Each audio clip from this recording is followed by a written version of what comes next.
We're going live. Hello, everybody. Hello, Maggie. Hello. I don't know if the YouTube audience has ever seen Maggie before. So. Maggie's gonna become YouTube famous now. Please monetize me. I have a cute dog. Yup, this is how you're gonna make all your money. Yep.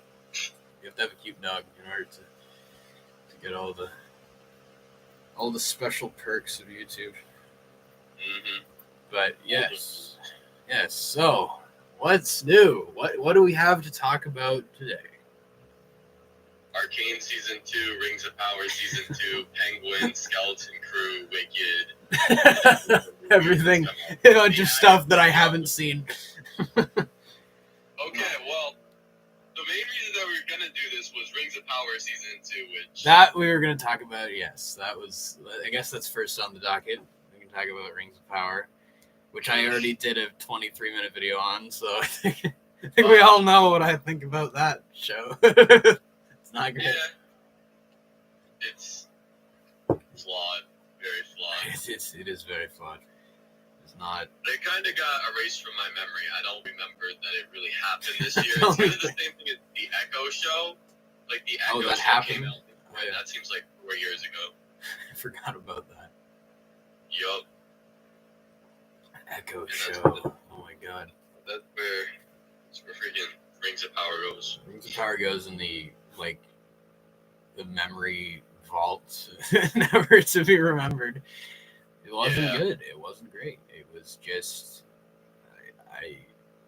what happened? it was a bunch of nostalgic references to Peter Jackson, and they had a bunch of fights, and that was.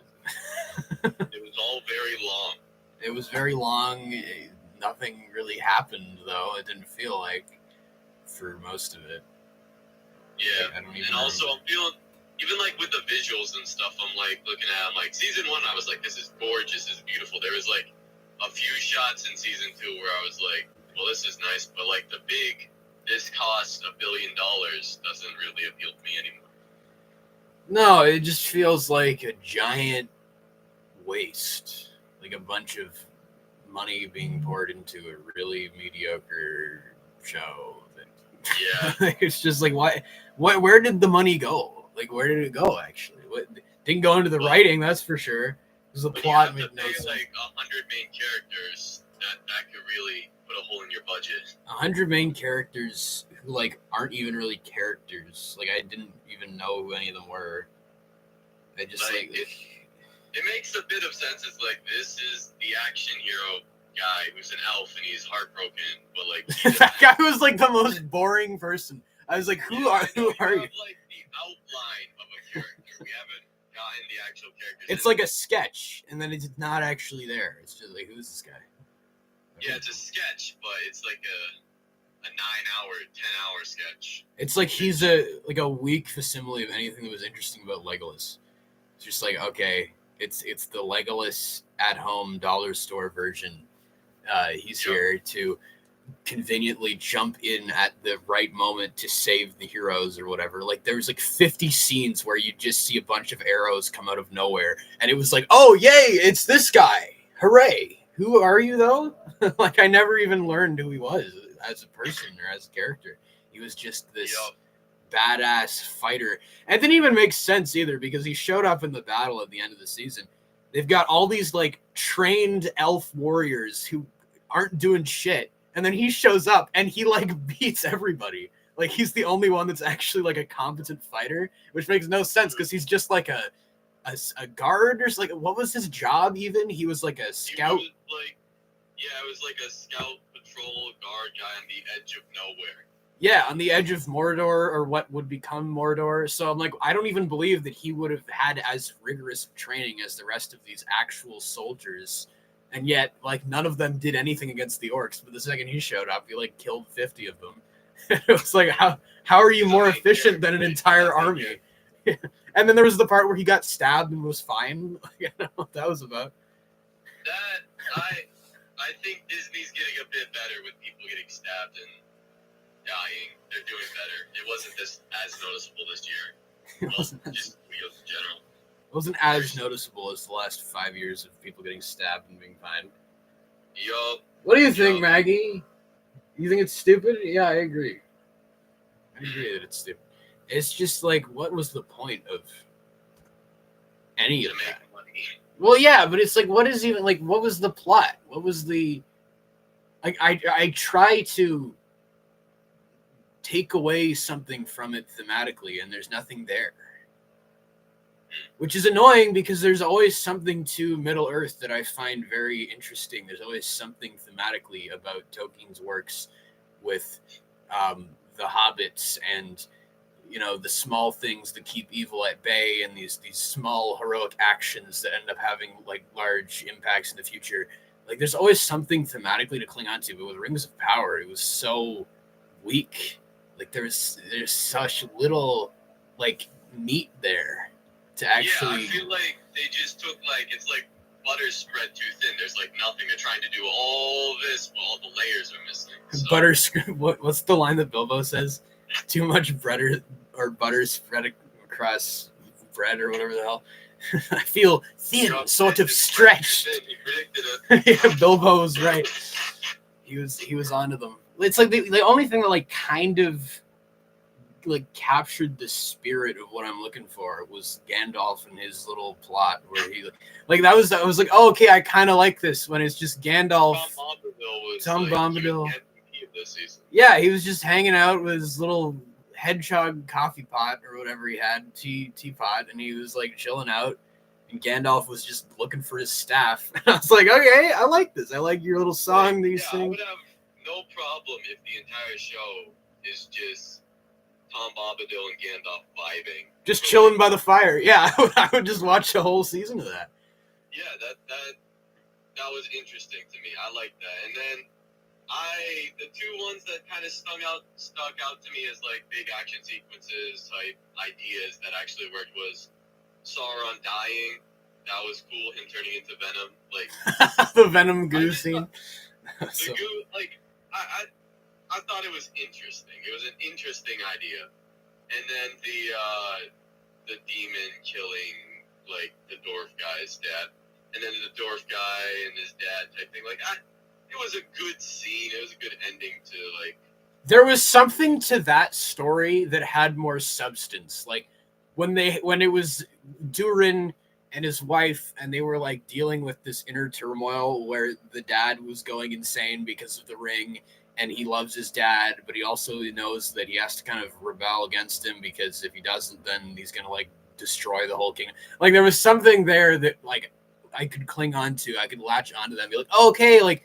There was some scene where he was like breaking down to his wife, and I was like, oh, like there's like there's like a sketch. There's like another moment where it's like, okay, and it's a bit more fleshed out than something like the elf guy. There's something to that where I was like, oh, okay, like there's kind of the story there that I care about, but it gets lost in this like jumble of ideas that they had going on. With like a million plot lines that weren't really that interesting. Like that was like my biggest problem. Well, I guess both of the seasons, to be honest, but season 2 especially is like, there's so many plot lines going on and they don't know how to like pace them properly or align them in a way that makes sense coherently. Like characters just show up in places abruptly. And I was like, how did you do that? Like we were talking about the elf guy. He just like he shows up at the end and it's like, did you run all the way here to the battle? Like it was like not relevant for like half the season, and he just runs in. Like you just have one scene of him running across the country. It's like, how did you get there? Like you just showed up to fight. He's just there now. Like how did this happen? Yep. It seems like 1/3 of the show is actually good, and 2/3 is just meaningless. But it's gonna be meaningful in like a few seasons. But are we gonna trust these guys to tie everything together? Not really, because it's just like the weird part about season 2 is how rushed it feels. Like they had a million like really important plot developments happen in a very short span of time. And I don't know why they did that when they have 5 or 6 seasons or whatever which are planned. And as far as I understand, they're confirmed to be happening. So why did they shove in all these major, like, okay, we couldn't have Sauron manipulating Celebrimbor and forging all the rings of power happen like over, I don't know, a span of 2 seasons, and you slowly see him getting to Celebrimbor, and he's playing into his ambitions, and they're forging. It's like, no, like all that happens in like the span of 3 episodes. Like he shows up at Eregion, he's like, hey, Celebrimbor, how's it going, man? You're just the best, and you can totally trust me. And then he's like, oh yeah, sure, let's do it. Let's forge all these rings. And then it's not until the end when he realizes that this guy's obviously sketchy and evil. And I was like, why did it take you so long, Celebrimbor? I thought, especially when they went like they did last season or something, like they made all the rings for one division. Let me think. The elves, yeah. And then they did dwarfs, and I was like, okay, this makes sense. Like, we make one division of rings for each season, then we get the one ring to rule them all. Yeah. And then they did rushed in. They're like, we're gonna do the 9 rings now. And it's like, it's happening right now. Why? Why are we rushing this? Why do we need this to happen right now? Like, this thing, it feels like they wanted everything to happen. They're like, okay, so they're going to forge all the rings. Gandalf's going to find out who he is. He's going to get his staff. He's going to be set on his path by the end of the season. We've got to have We gotta create Mordor. We got to create Mordor. We got to have the dwarves. We got to have the Balrog awaken and attack or whatever, which they kind of forgot about. Like, I don't know if you noticed that. That was weird how they had the Balrog wake up and they saw it, and instead of reacting accordingly, they were like, oh, now we've got to worry about the inner squabblings of the dwarf politics, and the other dwarves are going to come for the rings. And it's like, there's a demon in the basement. Like, what are you going to do about that?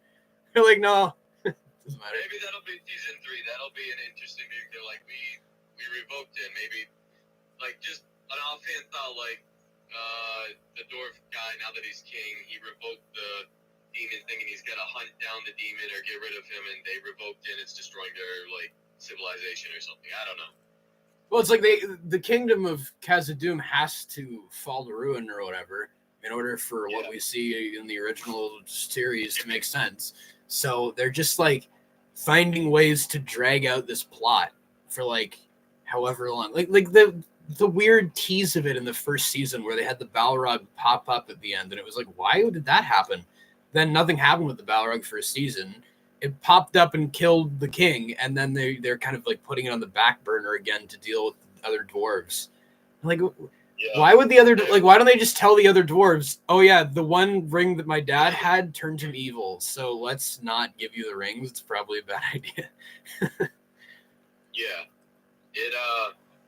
So Rings of Power 2. What did you give, like, season 1, season 2 as for, like, a rating? Season 1, I didn't rewatch it, but I remember liking it more, and I think as this story is more coherent, like, it makes, like, there's more of a narrative through line where it is Galadriel going on her quest, trying to stop Sauron. Like, they established from the beginning clearly her motive to kill him because he killed her brother. And so there's this, like, clear narrative through line that lasts throughout the season, whereas season 2 just felt like a million things going on that didn't really, like, mesh together at all. And I thought it was way worse from a writing standpoint. Season 1's probably like a 5 or something. I don't even know. I don't even care. I don't even care anymore about it. I'm like, okay, it's probably a 6 or a 5. Season 2 was like 4 or 3 or something. I don't even. I can't even really give it that much thought, to be honest, because I just don't even care that much about it. It just wasn't good, and I want it to be good because I like the world and I like the characters and the concepts of it, but it's just so badly executed for the most part. Like we said, there's the rough, like, there are rough outlines of good ideas, but they aren't given enough time to actually be good. Yeah, I understand that. What about you? Honestly, I was gonna go like season 1's a 7, season 2's an 8, 6. But like season 1, I don't remember like loving it or anything. It was like that was okay. That was an okay introduction. So I'd probably knock that down to like a 6.5. Season 2, 5.5 though. There's still enough in there where I'm like, that's a good idea. And like, there's the hope that everything will be fleshed out, but currently there was enough there that I'm like, that was not horrible, all of it combined. Yeah, I get like I'm kind of surprised actually that you liked it more than me, because I'm I'm the aficionado of Middle Earth, but I really did not. I was not on board with the way they I just don't. What I hate more than anything else is when you have a story hinge on everybody involved in the plot being stupid. And that was the whole season was everybody was stupid. There were 2 characters that weren't total idiots. And other than that, it just hinged on people being stupid, knowing things they can't possibly know, jumping to conclusions based on nothing, like the beginning where Elrond immediately assumes that the 3 elven rings are corrupted for no reason because Galadriel lied about Halbrand or whatever, but he doesn't have any reason to believe that Halbrand's Sauron. He's just Halbrand was evil and he corrupted the rings and I have to destroy them. And it's what the fuck? Where did that come from, dude? These characters just jump to weird conclusions based on no evidence. Yeah, so that was a mess. What are you thinking of the War of Rohirrim or whatever that's called? I'm going to go see that probably later in the week, actually.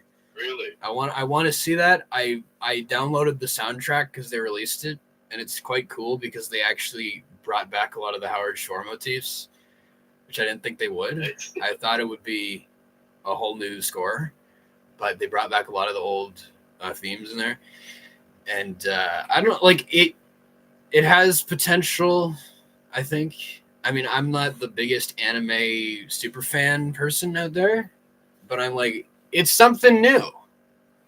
Yeah. It looks like something new, and it looks like it could actually add something to the mythology, at least because from what I'm getting based on the marketing and reviews and stuff is that it is more it is directly connected to Peter Jackson's films because he's a producer on it, and it's produced by Warner Brothers. It's New Line, and it's got I say the Howard Shore music in there. So there's a lot of things that point to it being connected to the Peter Jackson canon, which I love. I love basically everything that Peter Jackson did. So I'm yeah. There's a level of confidence that I have in that makes me think it'll be decent. That's all I'm really asking for at this point. As long as it's better than Rings of Power, then we're good. That's really all I care about. At minimum. Yeah, a 7 or so. Yeah, that's all. I want it to be solid, as long as it's interesting. And it it has something to it. There are elements of substance to it that are better executed than the Rings of Power. Maggie, are you just looking sadly into the wall? This dog is very weird. Yeah. I'm just hoping it's got a decent story, which I think they should be able to do. Hopefully they don't do the to be continued route, and it's just this little self-contained random anime story that.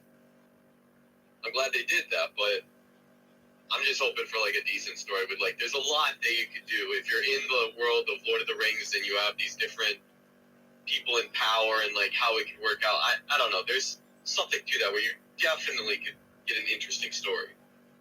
Well, yeah, and they've got all these, there are, particularly in the Peter Jackson movies, there are all these references to what this movie's about, which is Helm Hammer Hand, which is such a silly name. But Helm Hammer Hand and the Kingdom of Rohan before Theoden, became the king, whatever it is, centuries ago. And so there's all these things the Hornburg and Helm's Deep and the whatever Theoden says to Aragorn, which has become a meme at this point. Where was Gondor when the Westfold fell? All these things, right? Where it's so there's these conflicts these deep-seated conflicts that lasted for years after the fact, which I'm assuming they're going to touch on in this movie. Which I'm I'm interested to see that as long as it's executed well. I'm this. I'm down. I'm into it. We got that, and then finally the Gollum movie. The Gollum movie. Oh yeah, I'm looking forward to that. I'm down for that. Oh, I'm gonna have to see a trailer to see what's going on with this. It could be spectacular, but also it could just be a cash grab. We'll see, but it's Peter Jackson. It's Andy Serkis. They've got them back. I mean, to be fair, that's a bit of nostalgia bias because like some of us had the same reaction when they were like, "Oh, we're bringing back Ewan McGregor and Hayden Christensen," and that show ended up being garbage. Bro, I bet you they're gonna pour so much more money into Gollum than Obi-Wan. Okay. Well, I'm sure of that, and I know that those guys care more than whoever the hell made the Rings of Power or whatever. That show needs to be like discovered why Warner Bros. Did such a thing. Why did you do this? No, why Disney did such a thing. To Obi-Wan of all characters. To Obi-Wan Kenobi. You know, they were just like, let's make it garbage. Let's give it no money. Let's give it incompetent story. Let's try to pump it out in like 2 months. Let's go. Yeah, that's how we write things nowadays. That's how we make things. Yep. I don't even know. Like, that's another show that like I forgot about. I was like, wait, that was a show? Like, I totally forgot about it. I don't know. The amount of Disney shows that have just fallen off like that, like Obi-Wan, like Ahsoka was a show that we talked about when that happened. But did it really? Did it happen? Like, I don't remember. Did it happen? Do we remember that? No. Are they making a movie about it? It's just like the amount of nothing burgers that we've gotten recently. The amount of nothing, amount of garbage. It's just insane. Like, I've forgotten. It's not even garbage. Like, I think I gave Ahsoka a positive review. It just, like, it doesn't stick with me. Like, no. Like, I like movies is still sticking. Yeah, it's a good movie. Yeah, but, like, more so than all these hundreds of millions of dollars worth of, billions of dollars worth of all this Disney products and Rings of Powers and all these franchises. Yeah. It's like this endless slew of content that they want everyone to watch. I've kind of gotten to a point where I just don't really care anymore. I'm like what was you started off saying there's the Skeleton Crew or whatever. I forgot that even happened. Like, I didn't know that was coming out. I kind of forgot that it was happening. We got like 2 new shows this week. We got Creature Commandos, the opening to the DCU, and then Skeleton Crew. What? I didn't even know. Yeah, they both. The only reason I remember them was like they got reviewed, and I was like, oh shoot, maybe I should watch these. And like, all these shows, it's sort of like I wasn't even really planning on watching Skeleton Crew, and then apparently the entire thing that everybody was saying in the reviews is it's not horrible. So I'm like, okay, I'll give it a shot. It's not horrible. Wow. And like for Disney, that's a thumbs up. That's the best review. What a high bar. A high bar they've set. Yeah, but Skeleton Crew. I watched the first episode today. It's good. I like the intro. I like surprisingly, I've hated Disney's, they're like Alien, and they're like all of their, what is it exactly? Their, costume type design. Like in Ahsoka, just how everything in that show looks so clean. And then, just for the makeup and all that, it was a bit of it took me out of the show. I'm like, this looks like cosplayers. Right. And then, like, Obi-Wan, some of the characters, I'm like, this ADR mix-up didn't work at all. But, like, for Skeleton Crew, surprisingly, that worked for me. Like, the story works for me. I like the intro a lot. Like, I'm hooked. I'm going to watch the rest of it. Okay. Yeah, it's like a cute little Star Wars show where he's like, this is a Jedi temple, and we're going to check it out, and this is so cool. And then it's like a spaceship, and, like, he's got to go to school, but he's late for school, and, like, it's fine. It's, like, really low stakes currently, and I'm like, that's fine. Well, maybe I'll watch it if I have time. In the midst of catching up on a million things, maybe I'll watch it. I don't know if you want to commit yourself to that show along with everything else that you have. I don't think that I have the time nor the interest to watch it. Yeah. It's like, oh, it's Jude Law as a pirate Jedi guy or something. Like, okay. I don't care about Jude Law that much. I liked him as Dumbledore. What else are we doing with Jude these days? Yeah. It's just. So there was that. You haven't finished Penguin yet, have I you? have not. I got like 2 or 3 episodes in with my roommate because he wanted to watch it, and then he got busy with exams and stuff, and then we never finished it. He was the one leading the charge on that, and then I like kind of dropped off because I got busy. Now I'm like, oh, I think I'll save it for when I get back in the new year and finish it with him. Because Yeah. Episode 4 is when it really starts rolling. But okay, I loved it. There's 2 problems. One of them I won't mention because it's kind of a spoiler, but one of the characters didn't work for me. He's not like a main character; he's a side character, but he made no sense. And then just the fact that Oz could get out of any situation ever is crazy to me. Like he gets out of everything right. by sometimes just sheer coincidence, but like the amount of things that this guy survives. He's just lucky. He's just extremely lucky. He's just lucky. But yeah, Colin Farrell, like, man, oh man, I was sick and I'm still a little sick, but I was sick and I was just like, I have an entire free day. I'm like, what am I going to do? I'm like, I'm going to watch The Penguin. So I watched all of the episodes, and then I got halfway through the finale in one day, in like one sitting. And I was like, that was really good. And then I finished it the next day, and I was like, that was a really solid show, actually. So, yeah, that's what I've heard. I've heard like so many great things about it, and I'm like, I want to finish it, but also it's like a really mean show. It's like a really mean gangster show. Oh, yeah. And I was like, wow. Like, I mean, I'm glad that they didn't try to make the Penguin into a nice guy. Like, I was worried they would do that. Where it's like, oh, see, he's got a heart of gold. It's like, no, he's like, he kills children and he doesn't care. I was like, okay. Bro, just you wait. You're going to see, when you get to the finale, you're going to be hating the Penguin so much. Like, he does so many things. You haven't even seen half of what he's done. He gets horrible. He's a despicable, disgusting villain. Well, I'm glad they committed to it because that's kind of hard for a lot of franchises to do now is actually make a villain evil. Because whatever else they've done, Venom, where they were like, oh, Venom's just a good guy now. Let's do that, right? It's like, oh, okay. Not like, yeah, even like Morbius is like a good guy. Vampire that eats people. Nah, he's a great guy. Like Agatha and the Penguin were coming out like week to week, and I saw. I watched them like after they all came out. I watched Agatha first, and it was like comparing the twists and stuff. And then I watched Agatha, and I'm like, this isn't like a true villain. This isn't like an Oz villain. She's a good person. She sacrifices herself at the end to save somebody. It's like, okay, whatever. Okay, yeah, wow, so evil. So what an evil character. I hate you so much for dying for this person. You're so horrible. It's like they can't commit. No, they can't commit ever to having him be bad. It's like, oh, okay. Yeah, like even with Marvel and their stuff, like Kang wasn't a villain. He wanted to like conquer and like he's like understanding, and it's like, when's the last like true villain that we got? I'm thinking of like I'm sorry. He wanted to conquer.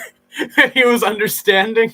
Those feel like 2 contradictory character traits. Yeah. He was just so understanding when he was trying to conquer everything. Yo, they're like, we want Napoleon Bonaparte, but we also want a really nice and understandable guy that'll sit down and have coffee with you and talk to you about What the heck? how you feel about him conquering your country and stuff. Oh my goodness. But that is just yeah. wacky. Green Goblin and the High Evolutionary, though, those guys. That guy was rotten. That High Evolutionary guy. I did not like him. He was like the one truly malicious guy where I was like, I want to see this guy get ripped limb from limb. They didn't even give us that. They didn't even, I mean, they kind of did, but they let him live, which was like interesting. Yup. Yeah, so the Penguin, and then you finished Arcane Season 2. I did finish Arcane. I saw it for the first time, Season 1 and 2. I watched all of it because a friend said it was really good, and so... Oh, did you not watch Season 1 a couple years ago? I thought you had. No, I didn't. I missed out on it big time. I wanted to watch it, but then, I don't know, it got lost, and I'm like, whatever, I won't watch it. I knew the Enemy song, but that was it, and then I saw some of the animation, I'm like, that's some cool animation. But other than that, I was like, okay, I didn't know anything about the show. And then I watched all of it. And I'm like, this is amazing. Yeah. I liked season 1. Season 2, I did not. Season 2 was like, what is going? It was honestly like not as bad, but it reminded me of Rings of Power, where it was just like a million things happening super fast and characters making decisions that were like basically derived from like the plot. Like the plot was forcing characters to make decisions rather than those decisions like resulting from their actual value set. Like it just felt so bizarre. Like what even happened with Victor, where he just like suddenly turned into like a megalomaniacal Jesus Messiah who wanted to turn the world into robots or something. I was like, what is that? Like, where did that come from? Like, they kind of built it up, and then it just happened so fast.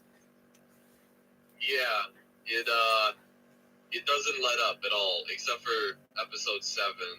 But that show after like I'd say somewhere mid-season, like episode 3 or 4, it just like does not stop with like we have this plot beat and this plot beat and this character change and this plot thing and this person's dead and then this and this and this, and it doesn't breathe. Like the amount of characters that die and we don't get any reaction from the other characters. Like Jinx dies as like she doesn't actually, but like she dies and we get no reaction. Heimeldinger dies, no reaction. The girl who had like the rose power, her mom dies, no real reaction. And like the amount of character deaths that we get. Jace just disappeared and no one had a reaction to that either. Yeah, Jinx. She never reacted to like her daughter dying, and then they never reacted to their like monster dad actually dying. Her monster dad, yeah. It like all was way too rushed. I would have given it might be up there for greatest show of all time if it had 3 seasons and it took all the plot from season 2 and just spread it, because it just felt so like condensed in a weird way. I'd say it's kind of the opposite of Rings of Power season 2 though, where Rings of Power season 2 feels like thin butter over a lot of bread. This feels like a massive clump of butter on one thing of bread. Like way too much, like double the amount that you need. Yeah. But I think that's a good analogy. It was just like, what? I just like couldn't keep up with it. I was like, okay, this is an overload. Like the animation was really good, like you said. I was like, oh wow, this is really artfully done. Too bad it's like in service of something that like severely overcompensated. Like they had like so many ideas that they tried to cram into this like whatever. I don't know why they only made it 2. Like was it just the budget, like how expensive it was? They were like, we got to make it 2. I don't know. I would like an interview, because I know the directors, they worked on this show for 9 years. Yeah. So they really knew the story. And a theory that I have, like season 1 took 6 years to make because of the animation and stuff, which okay, but then they came out with season 1, so you want season 2, and they spent 3 years on that. But maybe it was going to be like 3 seasons, and they're like, we're not going to spend 12 years of our life on this to do 3 seasons. They're like, we'll just put it all into season 2. Or maybe they just had all these ideas, and they were like, yeah, season 2 will be rushed, but we'll just do it. And they just did whatever, and we got what we got. But yeah, if you had gone 3 seasons and it just expanded a little bit, I would have given this entire show like a 10 out of 10. It would have been the greatest show. But as is, I can't do that. Yeah, it just felt like, I don't know. Like, I really liked the first. I don't think I loved the first season as much as a lot of people did. I was like, oh, this is a good story, well told, well made. And then season 2, I was just like, what is happening right now? Like, even just the first episode where they like had Caitlyn turn into like a freaking psychopath in like 20 minutes. I was like, what is going on with you? The characters like decisions happen so bad. Caitlyn was kind of annoying for a little bit there. Everybody got a little annoying, but the writing is really, really good. I'd say it's like some of the best writing, but they pushed it too much. Like, they did. More than it should have been. Yeah. Even if we had like an extra hour to like flesh all of this out just a little bit, like there's an extra like 5 hours in just this one season. Right. To add, which is so frustrating because Rings of Power Season 2 had all these hours and did nothing, and Arcane had like 15 minutes and did 100 things, and it's insane. Yeah. It was a bit crazy. Austin Garrett, welcome to the stream. We have a chat person here. Wow. Took forever. Yeah, it took a little while. But we've got half an hour to get one. Took half an hour to get one person in here. I think we fell off. I think the YouTube algorithm doesn't like us anymore. I don't think it doesn't like us. It doesn't like us anymore. But I think maybe my favorite episode was episode 7 though, the Echo Heimeldinger multiverse one. That was interesting. That was like, it felt weird to me because they didn't have any time with him at all, like for the whole season, and then it was suddenly like he became like this titular, like kind of the key to everything at the last second when Echo came in at the end and saved everybody, and I was like, oh wow, okay, so that was like really important. He like found this thing. Like I was comfortable with him missing from the show for a few episodes. I'm like, they'll go back to him, and then like 2 episodes or an episode before the episode that we got, I was like, did he die? Is that going to be a reveal? Like, what happened? And then we finally got him, like, okay. But there was definitely an episode where I was like, oh, this is too much. We've been gone for too long. Echo and Heimeldinger, that plotline. But when we got there, I don't know. It reminded me of, like, Spider-Verse to a little bit of sense. Across the Spider-Verse with, like, Gwen Stacy and Miles, the plotline in there. And then also, I just loved the episode and, like, the thought of, like, multiverse and, like, how things could have been and all this. And that's one of my most standout animated episodes that I could think of. That's top 10 animated episodes for me. That was a good episode. It was a good, like, isolated one. But it just felt weird that they, like, it was almost like the story. It didn't, but it almost felt like the story got put on pause for an episode, and then we went back to it. I was like, oh, wow, okay. Like, they had, like, everything else was, like, put on the back burner for Echo and his little story, which isn't necessarily a negative. Yeah, I think another reason why it worked really well is because it breathes. The rest of the episodes don't breathe like that one does. That one takes its time. Yeah, everything else happens so fast. Bro, I would give all my money that I have just to have, like, just take all these plot lines that we had in season 1 and season 2 and just make it, like, 3 seasons. Like, it'd be perfect because more time with, like, Echo and Heimeldinger, and you could have that, like, maybe be, like, half a season arc of them, like, considering, and Echo's like, should I leave here? And just, like, there's so much in all of this that is so interesting to me, and I love so much, but they just needed a little bit more time. Yeah, they just needed a little bit, that extra bit of time to flesh out the story and the ideas. So, yeah, it's an interesting case of arguing, because I think some people really did not like that season, and I'm not sure I'm on that level of hating it, but I'm like, it just was like almost too overwhelming to me, just like in the quantity of things and how, like, the pace at which they occur. I was like, whoa, okay, let's slow down a little bit. I'd say I'd compare season 2 of Arcane kind of like the animation in Across the Spider-Verse. You need to watch it like 4 or 5 times, and even then you're not going to get all of it. You could really appreciate it, but you don't fully get all of it because it was just so much, and that's how it's designed to be. Yeah, it's like intentionally overwhelming. So no, it was not terrible. I didn't hate it, but I'm definitely not like on the same level as you, or I think some people who like really like. I think Ian shares a similar opinion. He could voice his opinion if he was here. He says he's gonna be here. He's studying right now, but once he gets back, he'll join. I don't know when he'll get back, but he will. I give him an hour. If he doesn't get here in an hour, I don't know. Ian, get in here. He'll make a cameo. Like our post-credit scene. Post-credit scene, yeah. That's a good way to put it. Yep. Get the Ian cameo. So, yeah, I loved Arcane a lot more than I thought I would. I would say it's my favorite animated show, which I didn't think I'd be saying, but it is. Season 1's a 10, Season 2's a 9.5 for me. I really loved it. Yeah, I think that my desk is so squeaky. That's insane. I need to like get oil on this or something. My desk drawer is like. Can you hear that? Yo, I can hear it. Bad. It sounds like Maggie. It's like Maggie when she's not happy. But yeah, what else? What else is new?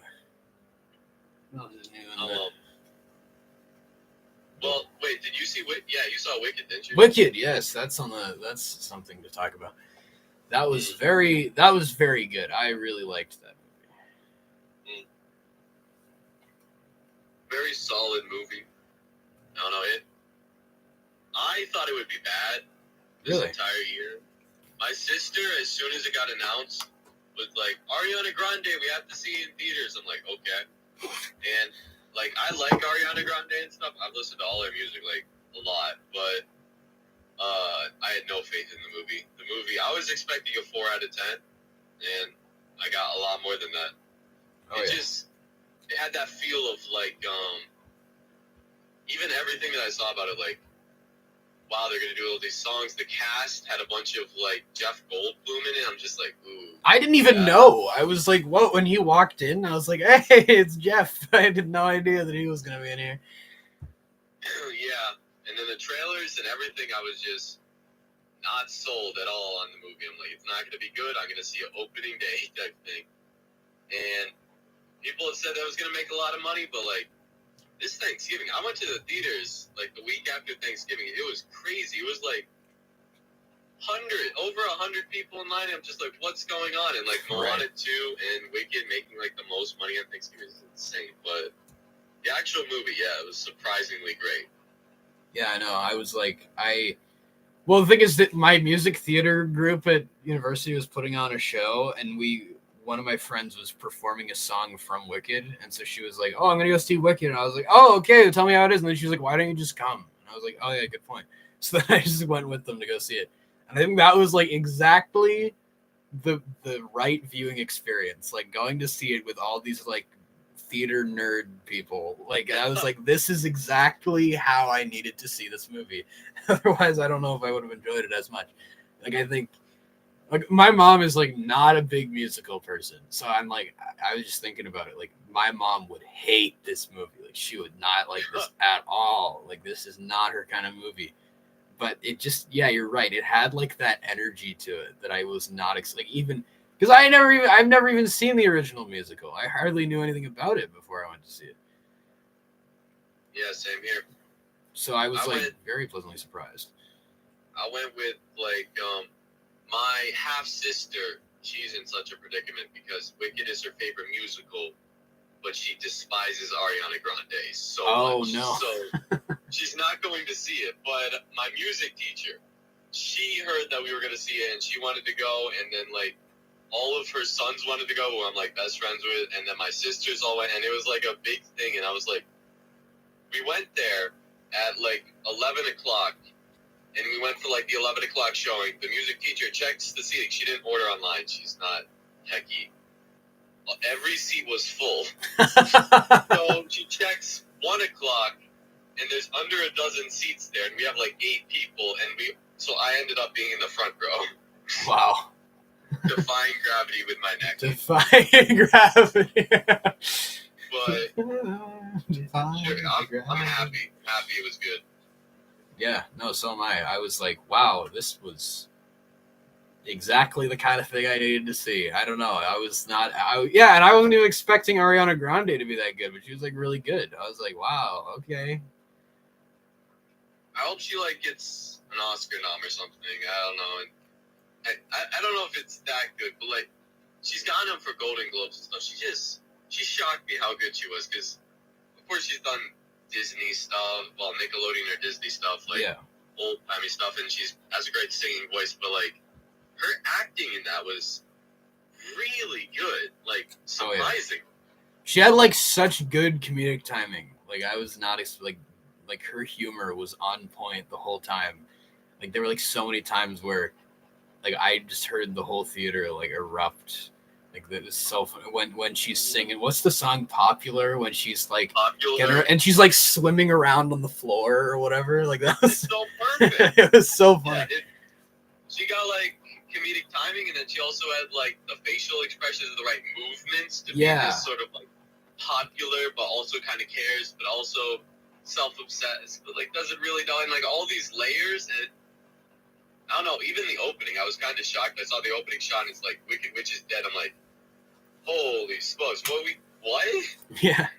It worked. It really worked, and Ariana Grande worked. Everybody in the cast, like, decent job. Yeah, but everyone the two was quite good. Especially Ariana Grande did a great job. So I'm looking forward to part 2. I'm happy it's coming out next year, and we don't have to wait a bunch of years. Like not like 10 years for for part 2. Like Spider-Verse or whatever the hell. Spider-Verse 3. Yeah, Beyond the Spider-Verse, that's coming out 2027 or something. I don't even know. It's like it's in our lifetimes, hopefully. My kids to see that by the time it comes out. Yeah, hopefully it'll come out in our lifetime. I want to see how the story ends. Yeah.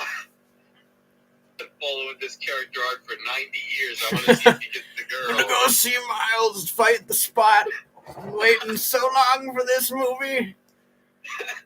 Yeah, that movie. That's the movie that, like, that's the one. That's the one. We're all waiting. One. Like, in the old days, you didn't have to wait 5 years to get the third movie in a trilogy or something, but like here we are, and it's very nice because I have this like thing that's gonna happen. It's like, okay, reason to stay alive and happy. Remember, Beyond the Spider-Verse is coming eventually, but like, Beyond the Spider-Verse is happening eventually someday. But somewhere over the rainbow, Spider-Verse will be here. We hope.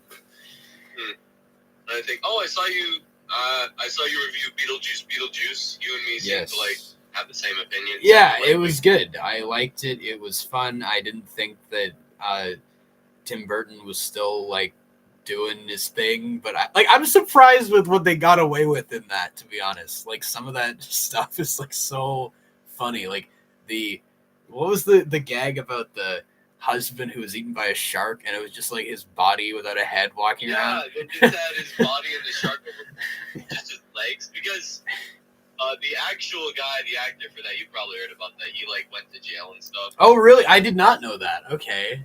That's so funny. It makes some of his scenes in the original Beetlejuice weird because he like harassed and like what's the actual thing? He had sex with kids, and so he went to jail. God. And so that's why they did that for that guy, and they killed him. I was very concerned about what they were going to do. I'm like, you can't bring him back. You can't. Tim Burton's not going to recast the guy. I'm like, what are we doing? And they did that. I'm like, okay. All right. You're okay, movie. All right. We'll recast him without a head this time. Yep. That was hilarious. That makes it even funnier, actually, now that I know the context, because I was like, why did they do that? Yeah, that's why they did that. Usually they do that if you, like, die, but no, now, like, disrespect him as much as you want. It's fine. Disrespect him with that. That was great. Yeah, have him dead, but the actual stuff that went down in the movie, like, surprisingly, they did a good job of, like, first off, like, the villain who, like, morphs together, like, that was epic. Yeah, that was so cool. Like, she had that one scene and then she disappeared and came back, and she was only in the movie because she's dating Tim Burton, but, like... Okay, I didn't know.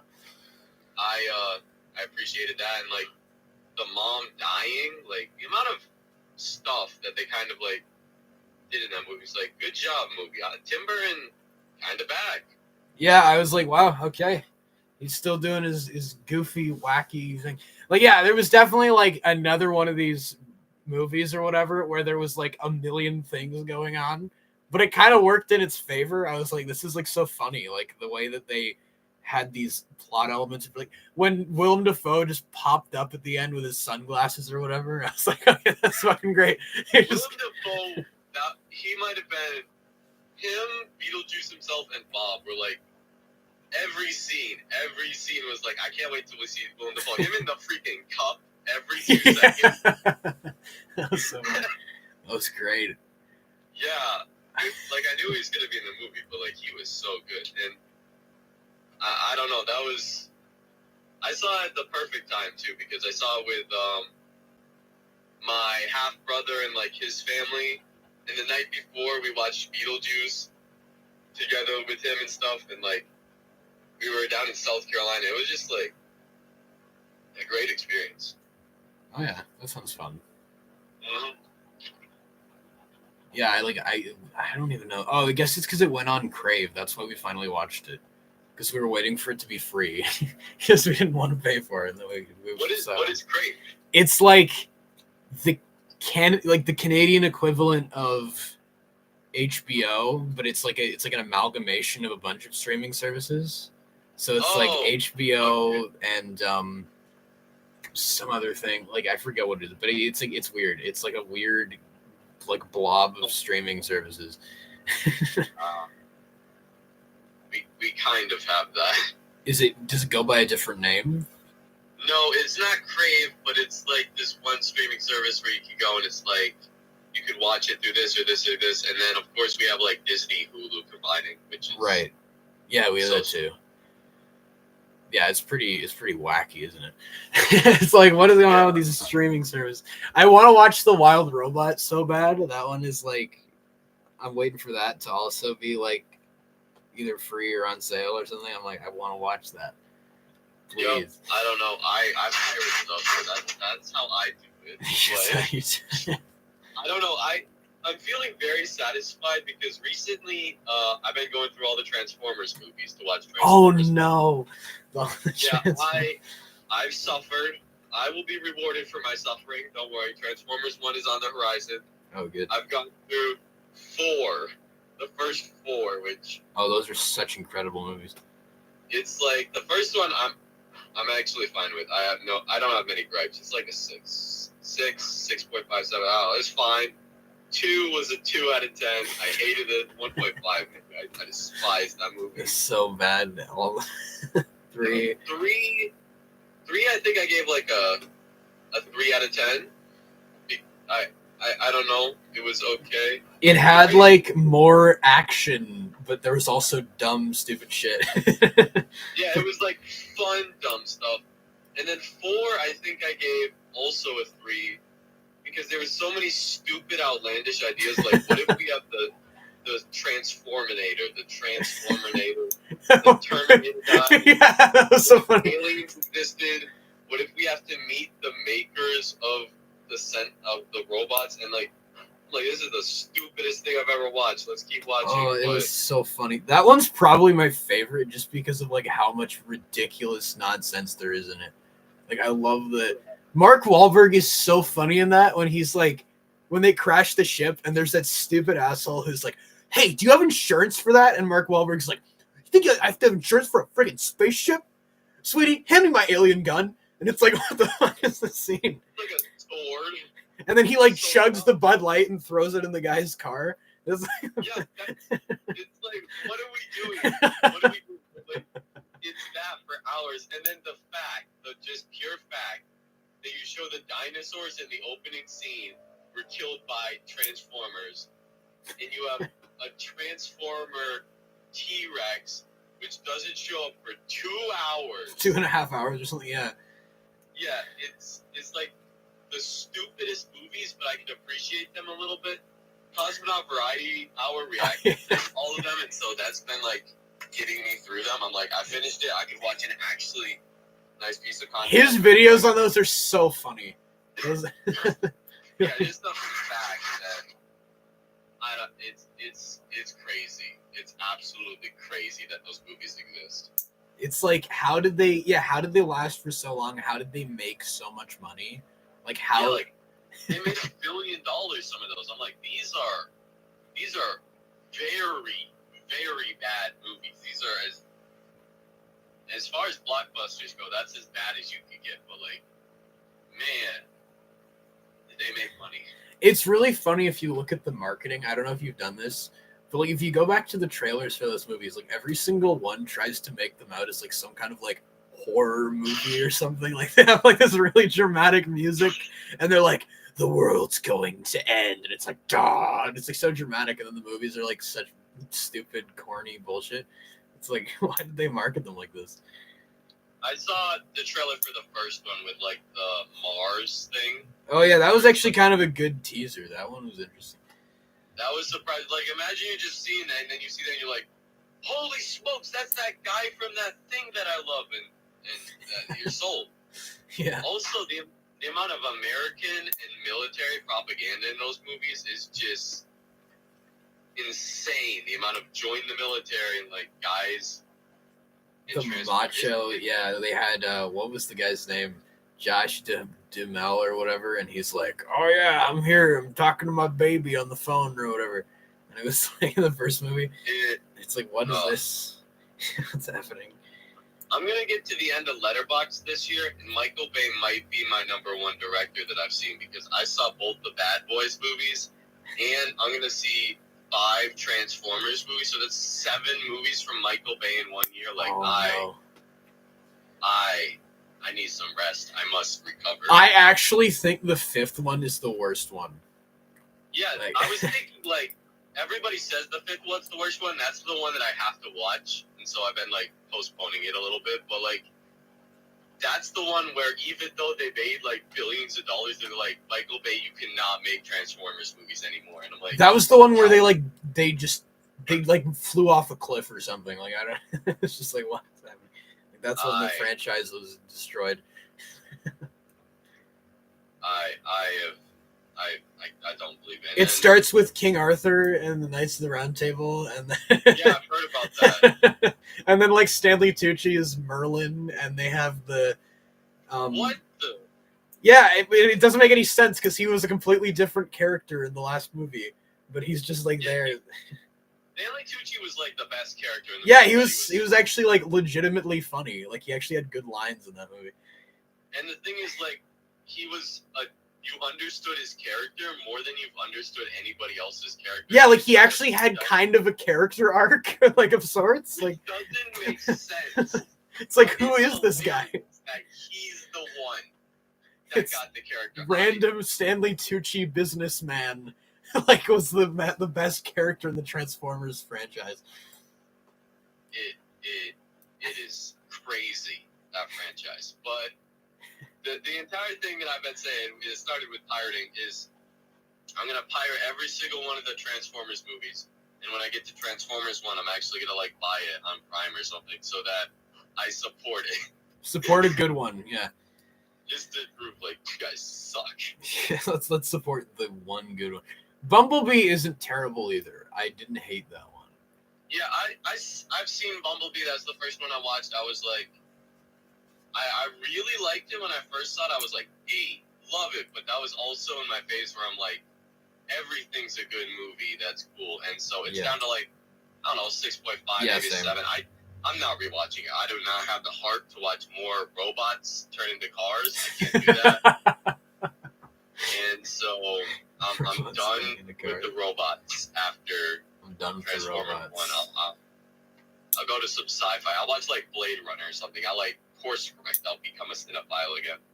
We're done with robots for now. Yeah. Oh yeah, Transformers 1. I need to watch that one because I've also heard that's good. Yeah, everybody that saw it is like, support this movie, and it made like $100 million. And then everybody that's seen Moana 2 is like, don't support this movie, and it's gonna make like $1 billion.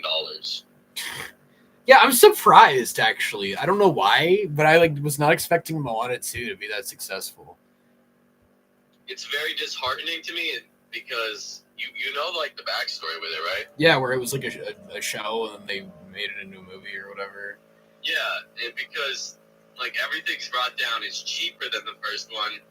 They got the original voice cast and stuff back, but like apparently the songs aren't as good. Everybody's like, they didn't get Lin-Manuel Miranda to write the songs. Yeah. Yeah, because he's working on Mufasa, maybe? I think. Mufasa. Oh my god, I saw the trailer for that when I went to see Wicked. I was like, what the I- fuck is that? What is that? Mufasa. I watched Lion King in the past week actually with my sister because we wanted to get nostalgic, and that is like one of the greatest animated movies of all time. And I thought to myself, I've never actually finished the official Lion King. I reviewed it. That's like one of the few movies that I've never finished, and I have the ability to do so whenever I want, but I never want to. I just reviewed it on Letterboxd, and I called it. I'm like, okay, I know how it goes. I kind of watched it. I watched the first 20 minutes. I'm good. And so I'm never going to see that movie ever. But like Mufasa, oh, I don't know what to think of Mufasa. What about How to Train Your Dragon? What do you think about that? That, it was funny.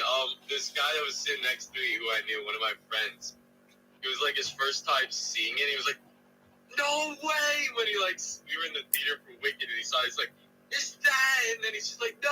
He's just freaking out. Like, bro. It's the exact same.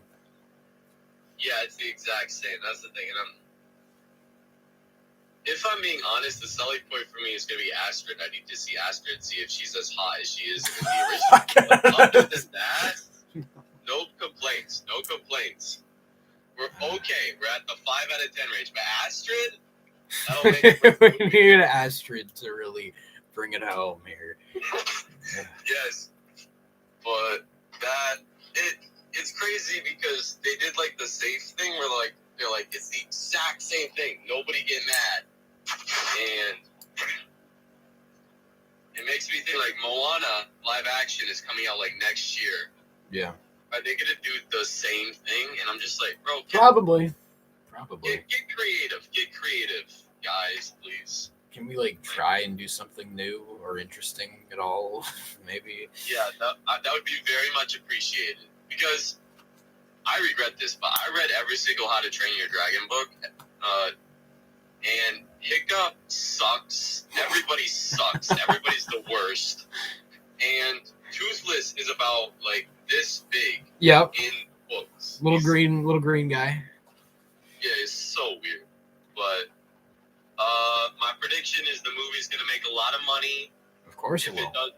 If it does well enough, they'll make 2 more, and the movie's gonna be fine. It's gonna be I don't.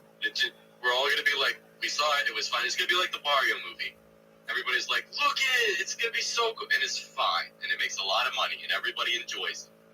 And it's so annoying because we need creative films. Can we have like good, interesting things for once instead of making old things again?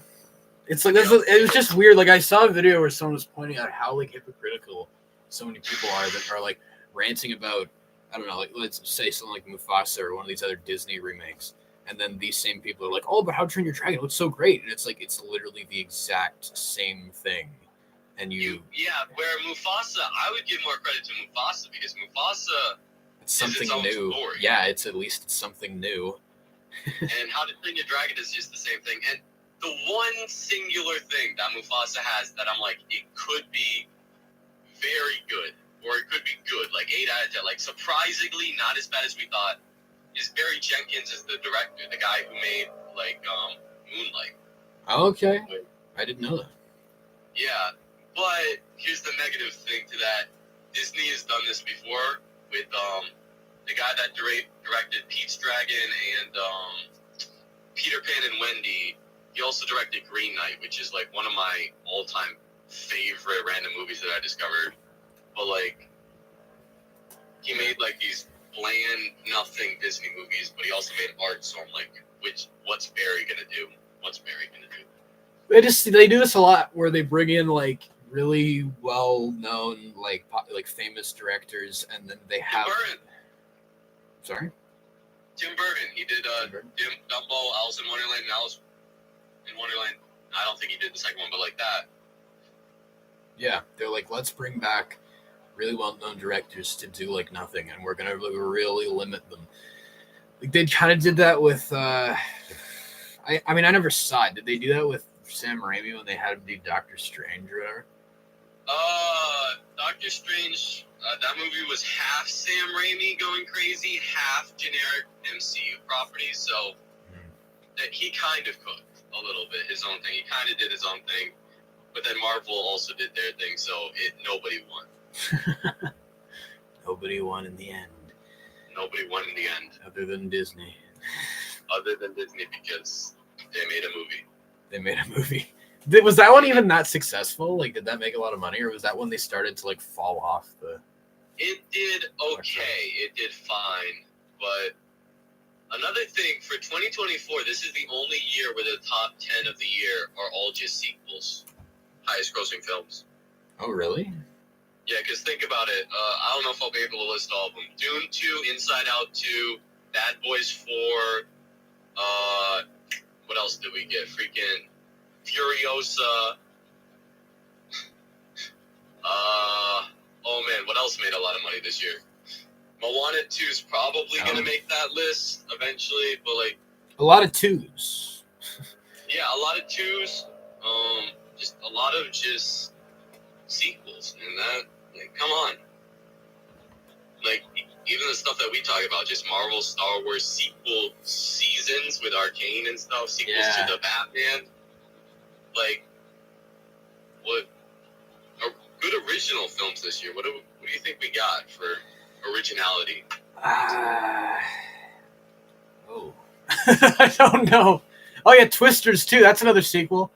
Oh yeah, that made it. That made the top 10. Yeah, they're all just like remakes of old crap. Yeah. Except for Dune Part 2. Except for Dune 2, yeah. That one gets the pass. Please make Dune Part 3. Dune Part 3. Have you seen that show that they made about it? I haven't watched that. Dune Prophecy. That's the one that I was going to watch it, and then I forgot about it, and then it came out, and I also forgot about it, and then I was going to watch it like 5 days ago, but I forgot about it. I'm assuming that it's going to be another nothing show, but... Another nothing show. I'll watch it. I'll watch it because I love Dune, but I don't know. It might be like Agatha and the Penguin, where like it finishes and I binge it in a week. Right. Yeah, I can see that. I don't have the heart to like weekly episodes of Dune, the show. I can't do that. Yeah. I get that. I'm like, okay. A lot of Dune. Yeah. Too much Dune. We've been over-duned. You got too much Dune.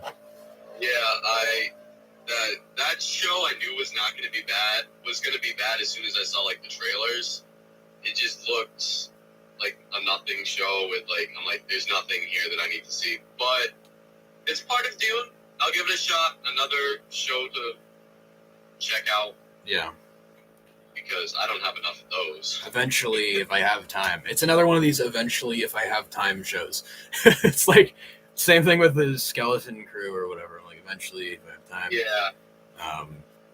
And then there's so many things that it's like I was gonna watch all the Hellboy movies because the new one come out, but I'm like, nah, eventually when I have time. And then I'm like, in March they're coming out with another Final Destination movie. I'm like, maybe. And then Transformers, surprisingly, for some stupid reason, Transformers slipped through the cracks, and it's like we're gonna watch these like 5 2.5 hour, 3 hour robot movies instead of like Killers of the Flower Moon.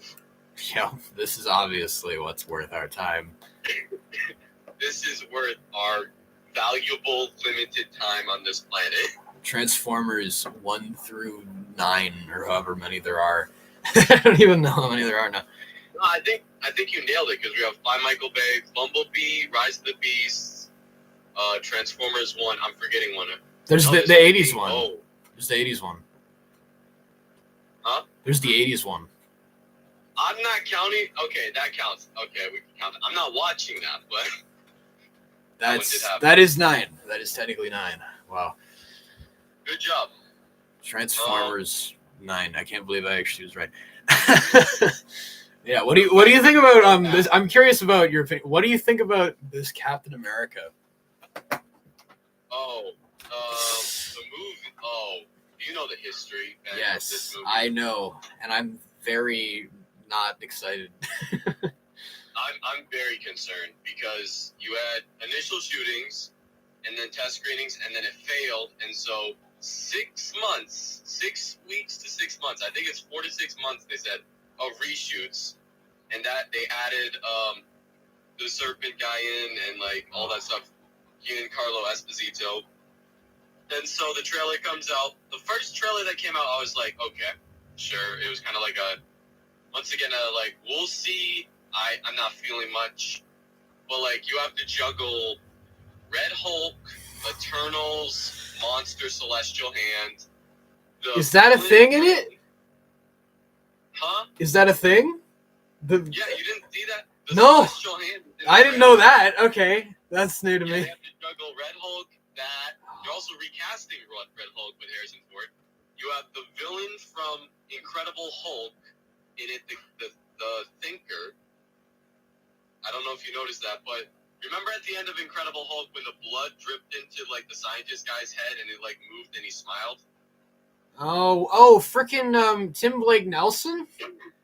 Yeah. What? They're bringing him back? Narrating the trailer. Oh, I didn't even know that. Okay. Yeah, so he's probably going to be the main villain. Then you have Giancarlo Esposito as Serpent Society guy.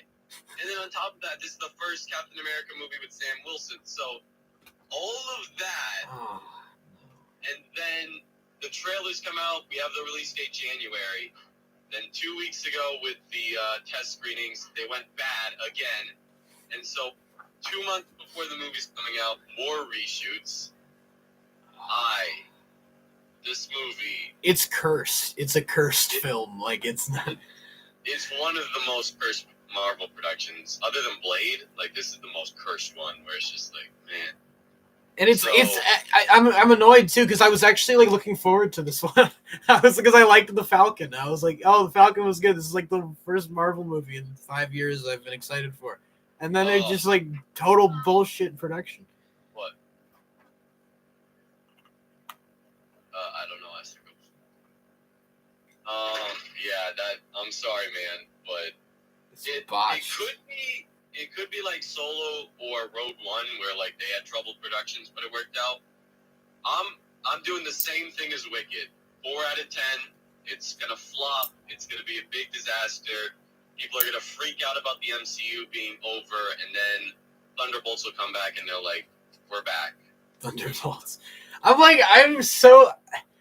can't stand that they split them up. I'm like, the whole point was Bucky and Sam were like the bros, and then they're like, oh, here's what we're gonna do. We're gonna have them not be in the same movie together. Okay.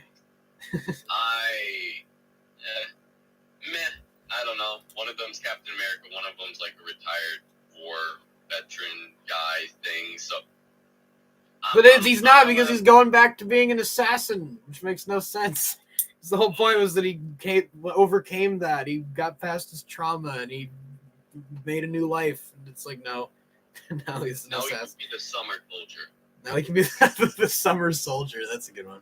He's no longer jaded. He's a happy killer. He's a happy killer. He's going to ride in there like the Terminator with his sunglasses. Yup. But, yeah, it's Captain America 4 is looking bleak. Even the title, they changed the title. I don't know why they did, because the original title was better. And then New World Order, because people on like Twitter or something, people were like freaking out, like, what is this, a commentary on how there's a world order behind the conspiracy? And just they were like, you know what? Let's go Brave New World, which it sounds like some like Disney cheap move, like animated movie or something that would like come out of the Brave New World. Yeah, it's like such bullshit. I didn't even know about the conspiracy theory. I just thought it was like because there was an episode of the Falcon show that was called that, and so they were like, "Oh, we can't call it the same thing." No, it would have been a better title, and then they were like, "No, let's make the title bad." Yeah, let's make the title bad. Let's separate the characters from the other show. Let's do tons of reshoots. Like, I kind of hope that it's good, but I would rather that the movie is Morbius levels of bad rather than a 5 out of 10. Like, I can't muster another 5 out of 10 review for a Marvel movie. I'm so Can we just have like a decent one, please. Yep, a decent one, or make it garbage. Make it I don't terrible. Know. What was the last good one? Like Guardians of the Galaxy? That was the last decent one? I like that there was a lot of good stuff for Loki, but... Oh, Deadpool and Wolverine. Oh, I didn't see that one. I saw it in theaters. I was so happy. I was too hyped for that movie. I laughed at like every joke. I was smiling the entire movie. I loved it beyond everything. And then I got home and I'm like, 10 out of 10. I'm like, no, it's not. But it's a very fun movie that I enjoyed way more than it deserved. But oh yeah, that was another one in the top 10 of the year. Deadpool and Wolverine. Oh yeah, another sequel, no less. Yep. Another, it's the best Deadpool movie. I loved it. Really? But, yeah, the cameos, solid cameos. It's got solid acting in some scenes from Hugh Jackman. He did a good job in some scenes. He always does. Comedy, it just looks very good. The jokes, all of them pretty much, from like, so many of them landed. There's jokes about, there's like 3 jokes about people divorcing in real life. And I don't know, there's just so much in there that I'm like, it's just such an entertaining film. Yeah, I've heard a lot of good reviews. Like someone was telling me, oh, even if you haven't seen the other ones, you should watch this. And I was like, maybe. I think it's another one where I'm like, if I have time, I'll watch it. I don't know if you're feeling like, I don't know what's a good context to watch that other than like summer in the theaters. Because I was going to say, if you're feeling down and you need something to pick you up, watch that, but that might make it worse for you. I don't know. You and your Spider-Man No Way Home. What? 2 out of 10. It's been promoted. It's been promoted. To. It's a better movie. 2 out of 10. Like, and then Endgame 1 out of 10. Like, I can understand Endgame a lot now. If you don't care, the CGI means nothing. All these characters mean nothing. But No Way Home.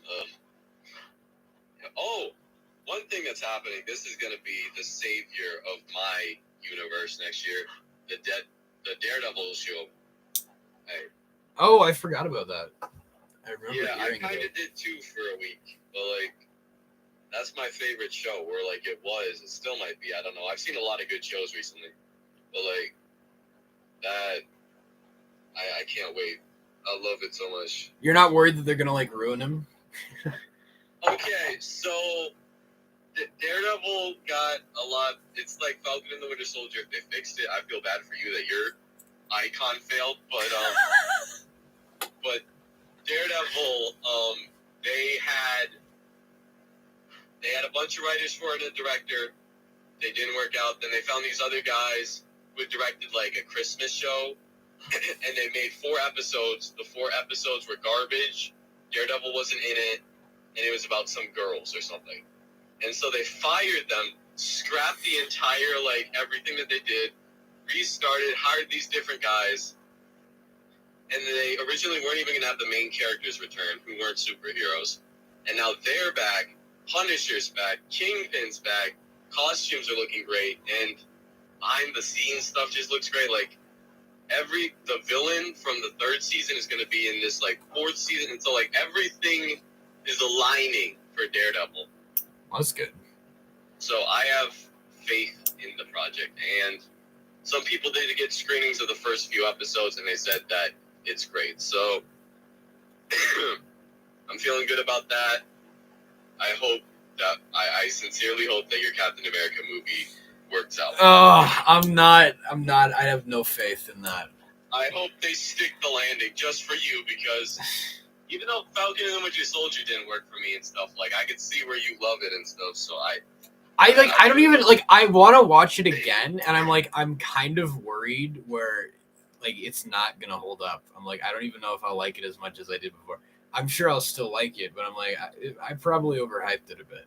I probably did, because there's definitely problems with that. That happens with me all the time. I went back and I, like, rewatched Loki, and I'm like, this is not a 10 out of 10. And, like, whenever I rewatch a movie that I gave a 10 out of 10, I'm very concerned because I'm like, oof. The biggest drop that I've had for a score has been like 2.5 points, I think. What was that for? Oh, it was for this, let me think. Oh wait, no, I'm wrong about that. My biggest drop was 6 points. Oh, shoot. That is At quite... first, I was thinking about this movie called Oscar with Sylvester Stallone, which I really loved, and then I watched it again like a week later, and I'm like, that was fun. That's not that good. But the biggest drop, the 6 from an 8 out of 10, well, an 8.5, I think, to like a 4 out of 10. Oh, no, that's 4 points, 4.5 points, not 6, sorry, was Black Widow. Oh, really? Okay, wow. I really liked it when I saw it, and then I like re-saw it, and I'm like, why did I even like that? Everybody like saw it, and they're like, oh, it's good, but we hadn't had a Marvel project for like 2 years, and so I was just desperate. Marvel! Oh, no, it's not that good. Yup. And thus the Phase 4 and 5 began. Phase 4 and 5, the phases of nothingness. The phases of a few diamonds in the rough and then nothing else. Yeah. The amount of sludge that we have to go to just get one amazing thing. One half decent thing. It's like one decent thing. If you're a Lord of the Rings fan, it's a one decent thing. If you're Star Wars, it's a one great thing. If you're a Marvel fan, it could be like one amazing thing. But it's getting harder. It's like a gamble. It's like you're rolling the dice, and it's like we'll see what actually ends up being good. You know, it's like what else is gonna happen here? It's crazy that anything can be good, but mostly stuff isn't. What are you thinking about Mission Impossible? Mission Impossible, first off, is gonna be a financial failure because of they blew up a submarine, Brayden. They blew up a submarine. They had to spend $400 million. You don't mess with submarines like that, okay? And then it was really sweet, like for the actor strike and all that stuff. Tom Cruise made sure that everybody was on like paid vacation. Right. And they like doubled the budget, and it's horrible, and it's costing so much money. But I think I'll watch it, and it'll be like the same thing as Death Reckoning Part 1, where I'm like, good job, good solid movie. Like, I overhyped Death Reckoning a little bit. I like gave it like a 9. I'm gonna drop it down to like an 8 now. It's like it's all the Mission Impossible movies. They're watchable. They're good, but they're not the kind of action movie that I'm like, I want to rewatch that again. That was so solid. It was like, it was good. Yeah. And you move on. It's kind of boring how like just it was good. They were. It's so the only one that I really like want to rewatch is Fallout. That's the Fallout. Yep. I love that one. And then I think that Fallout's got the stuff. Yeah. I don't know what it has, but it just had that punch to it. Yeah, Fallout was like on a whole different level, and then everything else was like, yeah, it was pretty good. I think the only ones I think that I really like are like Ghost Protocol, Fallout, and Dead Reckoning. Those were like the 3 where I was like, okay, those 3 I like quite a bit, but still I'd Fallout is. I'd say for me, it's just Death Reckoning and Fallout. Ghost Protocol, I gave like the same score as Death Reckoning, but like Ghost Protocol was kind of like a mandatory. Like, I have no reason not to give this like a 7.5 and 8, but like it didn't have like that thing that I'm like, whoa, this is a great movie. Yeah, I agree. Like it's there's a lot of cheese. There's a lot of cheese in all of them, but like it's definitely not like on the same level. I think it's just like there's something about Simon Pegg and what he brings that's just like he elevates it. Like his comedic timing, he just like brings it. And that was the first one where they really like, because he was kind of in the third one, but he was in like 2.5 scenes. But then the fourth one, they were like, let's bring Simon Pegg in here, and he's just gonna like sprinkle his little special sauce on this, you know? Yeah, and sometimes that's what you need, just a little bit of comedy in there to balance out all this action, which could be repetitive, or give it a little, I don't know, lore, despicable villain, or like something. So, best case scenario, Death Reckoning Part 2 gets the Fallout treatment, and you're like, this is amazing, and like, I really hope it gets like a Top Gun Maverick, like it gets going, it makes $1 billion. Did you see like the runtime for that thing though? It was gonna be like 3.5 hours. Seriously? Yeah, like I checked when the trailer came out, I checked like on like IMDb and stuff, like on what the runtime was, and it said it was like 300 minutes or something like crazy, or 200 something minutes. It was Holy like, smokes. yeah, it was really long. In that case, I really do hope it's a 10 out of 10. Like, It better be like the best one. because, like, even Transformers, they got me for 2 hours 45 minutes. I don't think they've cracked 3 hours yet for me. So, like, you got to give me something a little bit better than Transformers, Tom Cruise. I'm sure he will. I'm sure he'll deliver something good. I hope it's like a Top Gun Maverick story. I did notice that they took down the runtime though, because when I checked the runtime, it did say like 200 something minutes, and then I checked again and it was gone.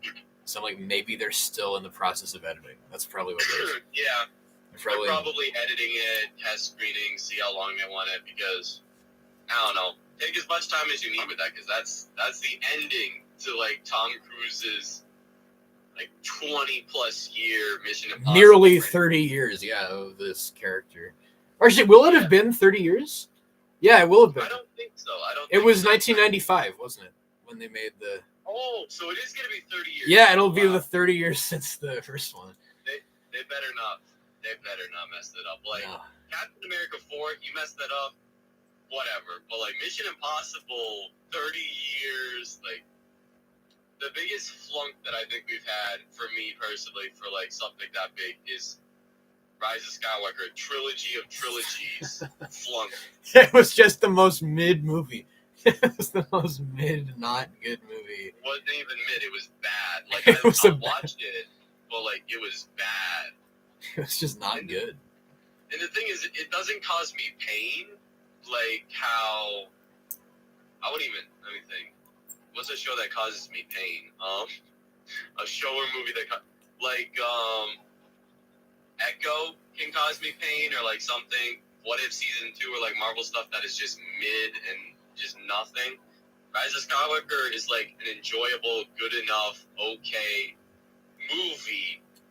Like, if it came out and it wasn't Star Wars, it would be like, I might even give it a 6 out of 10. It was fine. It was fun. Cool visuals. If it was like a solo type thing, if it was like a spin-off thing, but it's like, no, this is meant to be the big finale of everything ever. And it was like kind of, it was if really you have stupid. A trilogy of trilogies ending, like the biggest trilogies, final chapter, then, and you mess it up, then which is why J.J. Abrams has never been seen again since that movie. Yeah, he's just gone. He's just disappeared. He disappeared off the face of the earth. He's so ashamed that he's known as the guy that ruined Star Wars that he's like, I guess I might... Oh, he was in the John Williams documentary. He was in that. He was in that. He showed his face for a second. Oh. I think, but the thing is, I watched the behind the scenes of Rise of Skywalker, like right before I watched that documentary, and I'm pretty sure some of the footage of him was taken from that. So it probably wasn't all like new stuff either. It was probably taken from like 2020 or something. So yeah, because those documentaries, they take forever to put together. Those things are like 5 to 10 years to put together sometimes. Like, they're in the works for everybody, and they just randomly drop. Yeah. But they worked on it. That was fun though. That was actually a good documentary, I thought. I liked it. I wanted to learn the random one that he was playing on the piano, Samperina or something. Right. It just sounded so good. And then I tried it, I couldn't even get like a second into it. But like, what a legend. Yeah, it was cool. I got the vibe that they made it in preparation for him to die, but he's still kicking, so they just did it anyway. They're like, he's still here, let's do it. He's still around. And just the fact that he's He's like, I could learn to do this technology mumbo jumbo, but I still write in with like pencil and stuff. And then his grandson is like, he's such a legend for doing this. I'm like, you stupid grandson. Doing, I don't know. It was, I liked it. I liked it a decent amount for being like my best composer, for sure. Yeah. They did him justice. Yeah, I was happy with that. I was like, you know what? Good job. Good little, however long. It wasn't too long either. Sometimes they really. It was like an hour and a half. Yeah, sometimes they really overdo it with these things. They're like, oh, we got to make it like 2 hours. And I'm like, really?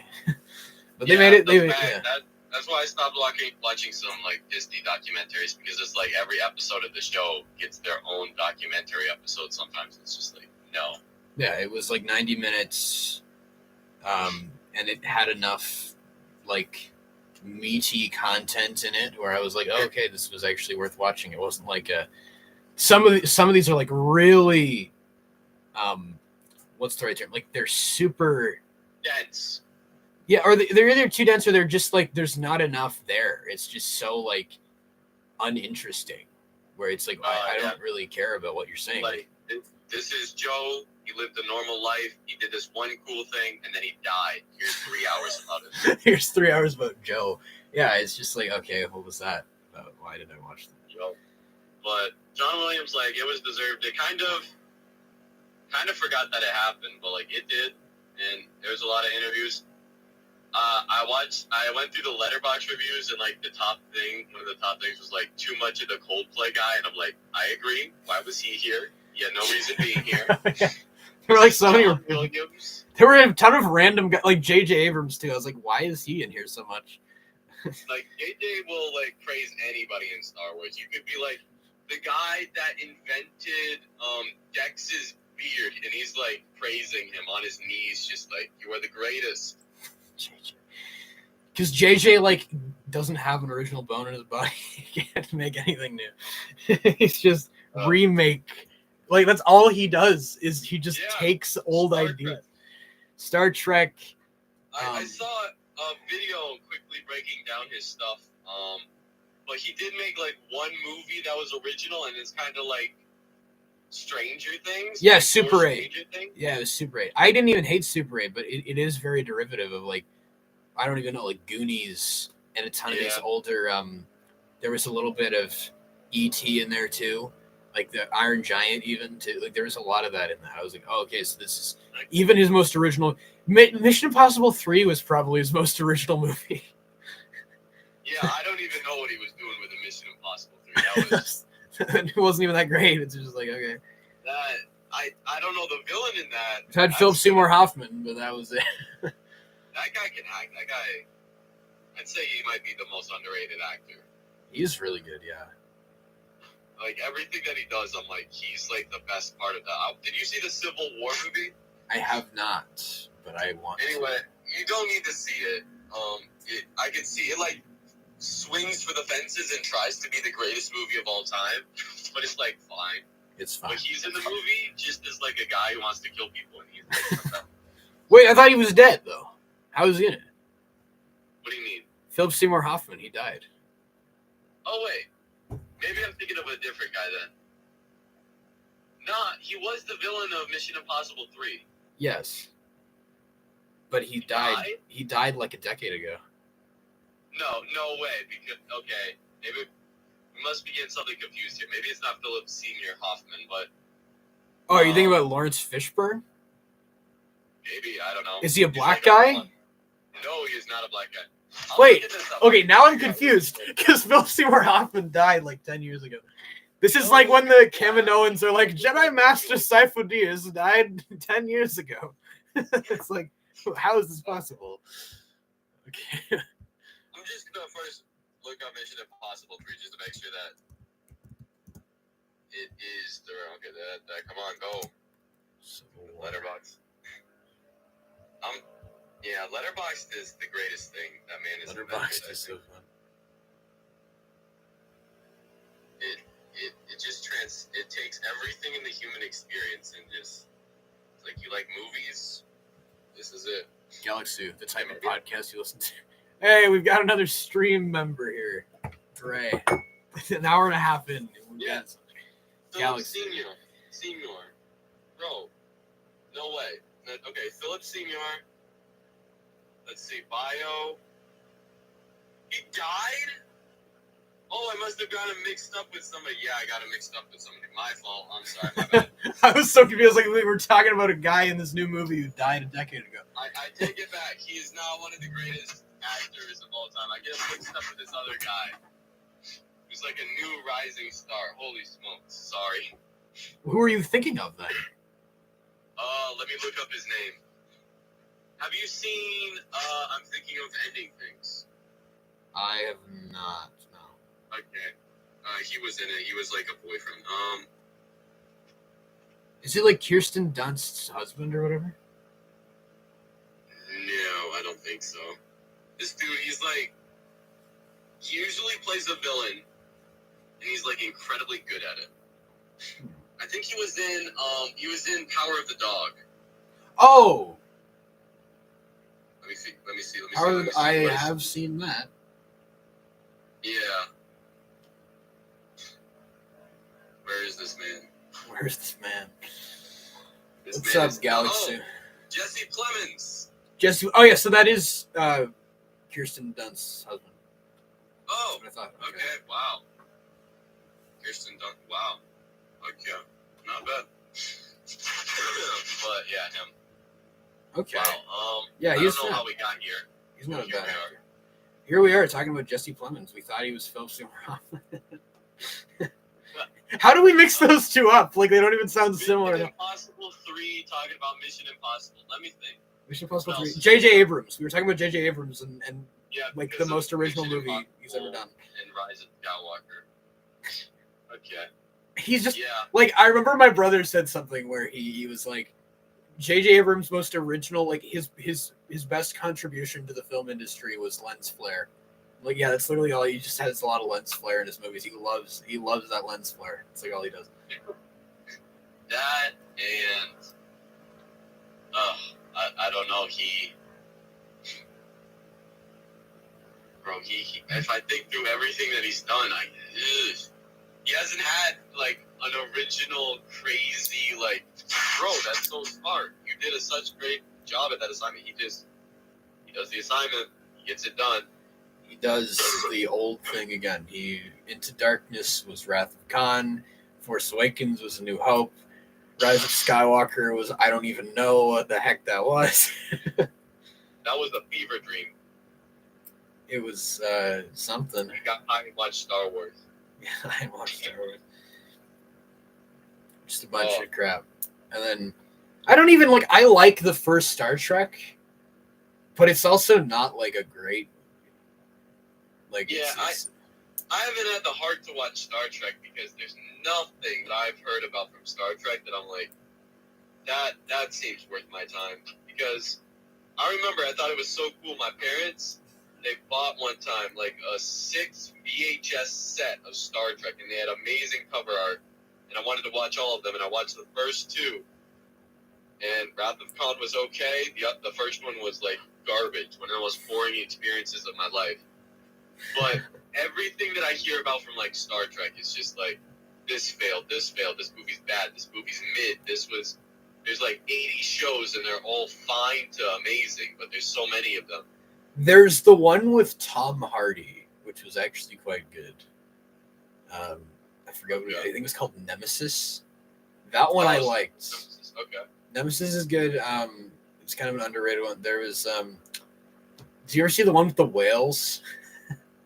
The fifth one? Yeah, there's one with like the whales or something. I never saw. I've just seen the first two Star Trek movies, but I know about them.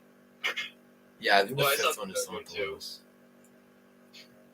Maybe I should watch Star Trek movies. Maybe I should do that. They come out with another one.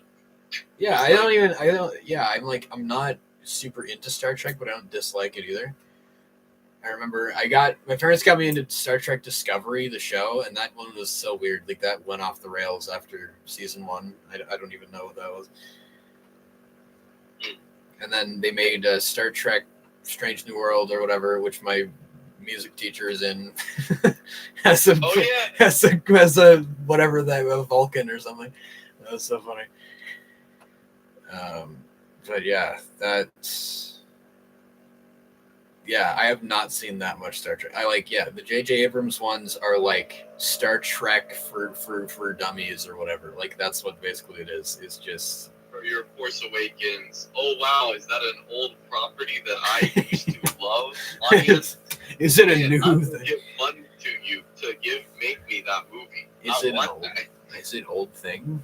A new thing? I will watch that. It's basically Yes. it's like a fresh coat of paint on something old. It's all JJ knows how to do. It's like if like George Lucas and whoever invented Star Trek are like, here's a bike, and then J.J. Abrams says, what about a pink bike? And everybody goes crazy. What about a pink bike and we shine a bunch of lights on it? We reflect it all shiny. It's like that'll get the kids. That's all he knows how to do. Oh, hey ESF, how's it going, man? Welcome to the stream. What do you think? Oh, I want to see what you. What did you think of Skeleton Crew actually? Because we were talking about that a little while ago. Brayden likes it. You like it. I'm trying to see what my friend here thinks of it. Okay. Because I think he watched it, and I'm out of the loop. It was all right, he said. Yup, that's what I'd say. It's in the 6 out of 10. Maybe if it sticks the landing and gives me a compelling story, 7 out of 10 range. Really? It could fall off at any moment. There is no way that it gets anything above an 8 ever. They could have Darth Vader. Oh wait, actually, that would kind of be cool. You know what? I won't say that. Anything's possible. Darth Vader comes back from the dead.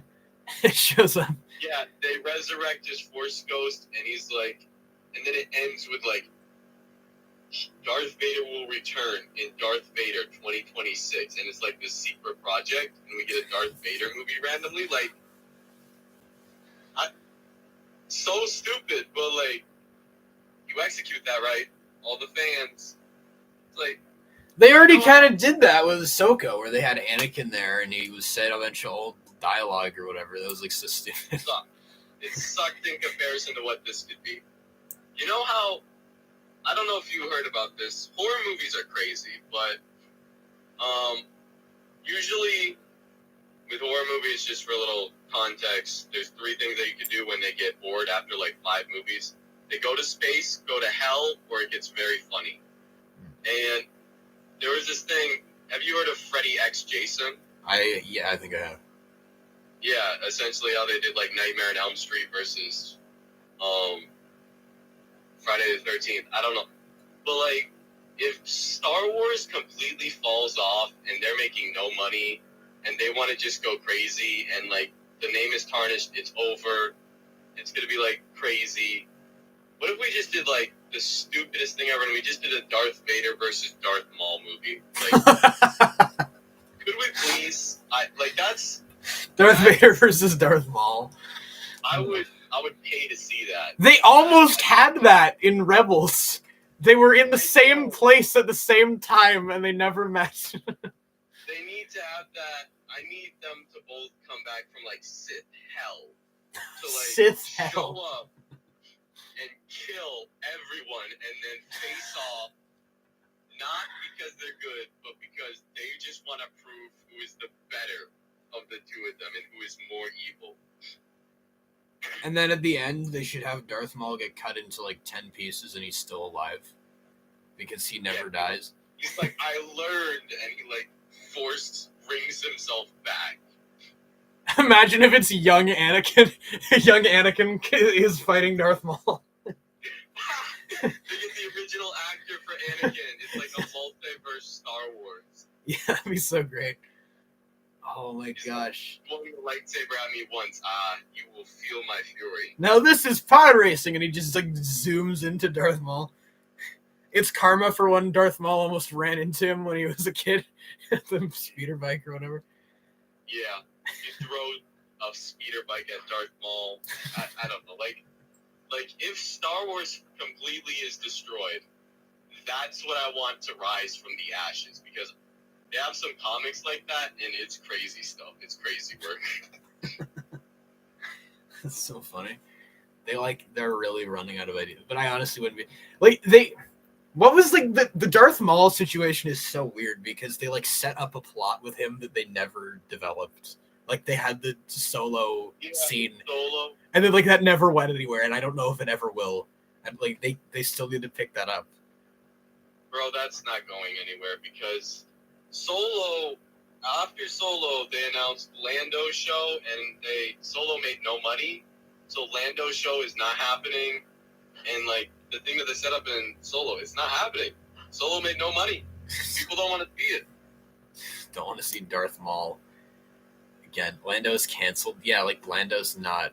No, it's never happened. I feel bad because Donald Glover, the guy that plays Lando, like he's good. He's actually like a great creative guy. Yeah. And like the fact that Billy D. Williams too, like Billy D. Williams comes back for everything. Like he comes back for the Lego animated shows, like he's everywhere, and it's like so he would totally be on board to do something as well.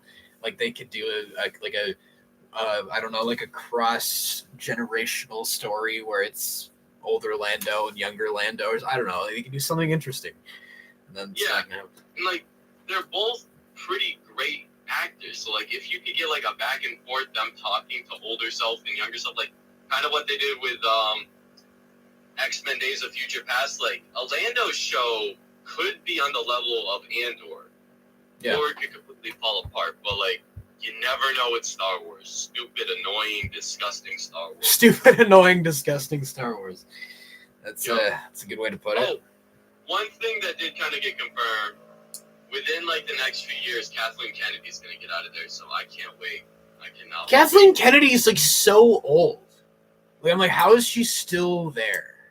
Yeah, like, she's like in her 70s. I'm going to look it up because like Kathleen Kennedy, I'm surprised that she still has a job at Lucasfilm after everything that she's done to every name at Lucasfilm. Like, everything. She's got dirt on somebody. Like, that's for sure. She's just holding everybody in the Lucasfilm department at gunpoint to keep her in that job. Keep her job. 71. What the hell? She needs to pull a George Lucas and go see her kids. She needs to go, come home from the office, give up on, I think, after like the Mandalorian and Grogu movie, or oh shoot, camera got turned off. After the Mandalorian and Grogu movie, or maybe the like a different movie with all of the Star Wars stuff connecting. I think they said that she wants kind of get out of there. So I don't know. She better not give it to like Dave Filoni or Jon Favreau. Get them out of there too. They need to go. They can go too. Let them get your bus out of there. They're not gonna go. They're like JJ. They like until they make an irredeemable, disgusting Star Wars property that everybody rejects and everybody sees. They're gonna, like, the Mandalorian and Grogu movie, that's their, like, Rise of Skywalker, potentially. That could get them both fired. But, I can't wait for Glup Shido to return in the Mandalorian movie. Did you hear about, well, I know that I sent you this, Brayden, but did any of you on the stream hear about, how Jeremy Allen White is cast as Rod of the Hutt in this freaking movie? Bro, I didn't hear about that. The guy from The Bear is gonna play... Wow. Jabba the Hutt's son. I didn't hear anything about that. It's actually insane. I'll be back in like a minute. Give me a second. Sure. Yeah, they've cast the main character from The Bear as Rod of the Hutt. Yeah, it's real. If you look it up, it's like 5 news outlets have reported that that's happening. So we can look forward to that. First time in however many years it's been, 16 years. We've got Rod of the Hutt coming back, everybody. Let's get hyped. So, Galaxy, you're actually right. We are going to get Glup Shido back. This is the equivalent. He's coming back. I can't believe it. We haven't seen him since the Clone Wars movie. I know. What's he gonna look like as and it's like, what are they gonna do for that? We won Star Wars Rise of Rebel Clone Force 1 Awakens Jedi Acolytes Sith Mandalorian Batch fans. That's like so true though. It's like too many stupid things. Can we just get a confirmation on the next animated show, please? Like, I really want them to confirm that they're gonna make that like clone network show or whatever. I want to see what? I was just saying that I want them to confirm if they're gonna make like a Bad Batch sequel, like one of those animated shows, because I'm like, that's the only thing I have faith in, basically, is that or the whatever the third Jedi video game, because I just finished playing Jedi Survivor and that's really good. So I want to see that continue. That would be cool if they made that into a show or something, because the main guy is like a full-on actor, so they could totally cast him in something. Cameron Monaghan, he's a really good actor. They should bring him Star in. Wars is such a mess with making movies and shows that they might actually do that. Acolyte was so bad. Did your friend watch? Oh yeah, did you watch Acolyte? Is what my friend is asking Brayden. He wants to know your opinion. I saw all of the Acolyte. I favored that mess. Every drop was absolute. It was definitely a show. I don't even know what I give it. Like, on the positive side, the villain guy, you sent me like the 2-hour video breaking down how his fighting sucks, but I didn't watch it, so I can't say that the fighting is good. All I can say is the villain looks cool and the show is unintentionally super funny. But it is destroys Star Wars lore like nothing else that I've ever seen before. Is disgusting in like everything that it tries to do. And as the show that I personally was like, I can't wait for this to come out. I remember that. I remember that you were excited about it. I was excited for it for like 5 years, and then it comes out, and it's known as like the worst show that's ever come out.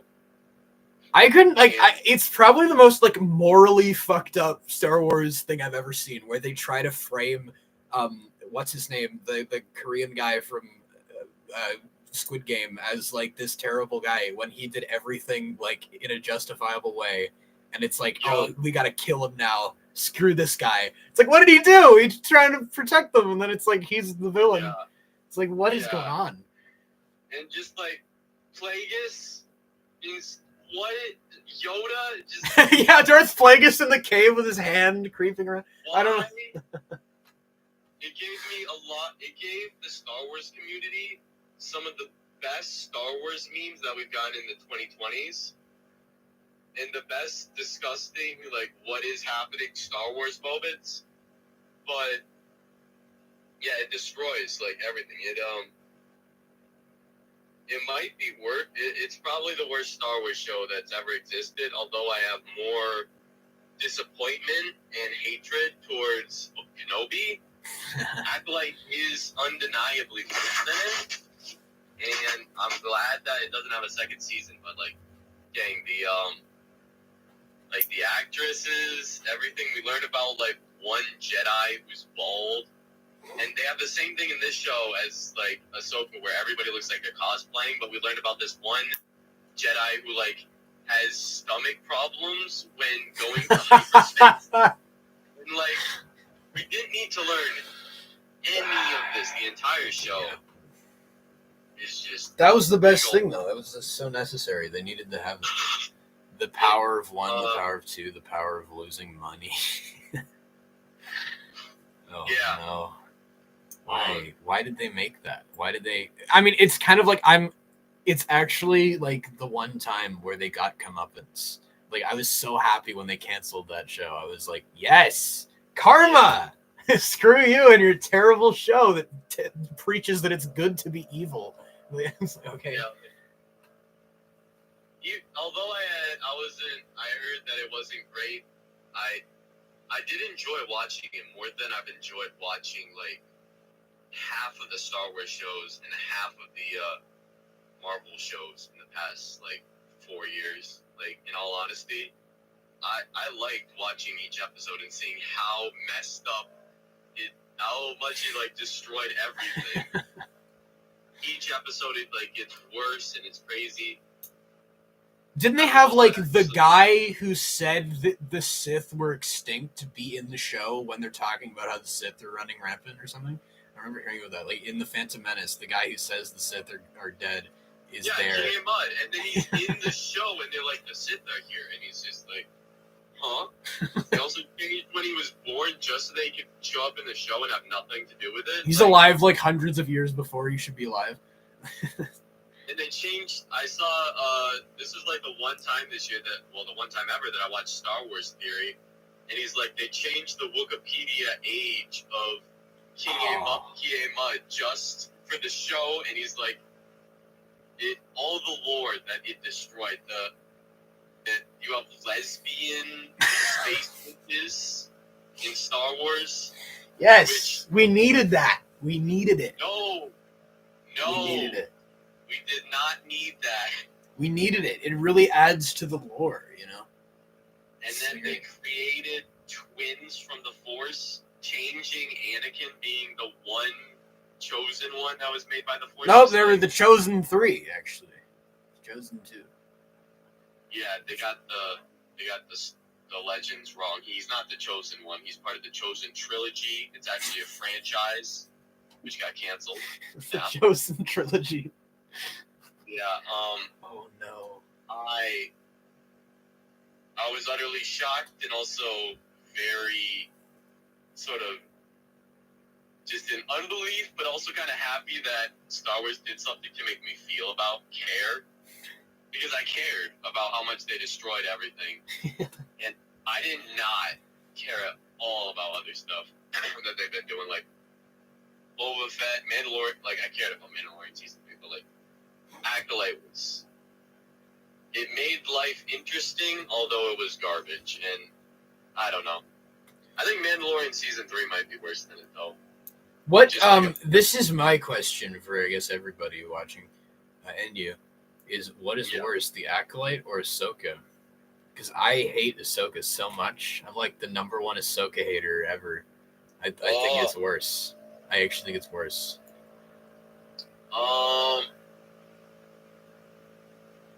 Crazy thing is, I gave like Ahsoka a 6, a 7, and it's probably gone down to a 6. But like Ahsoka, when I think of redeeming qualities, I think there was a cool Darth Vader episode. And, I like the villain.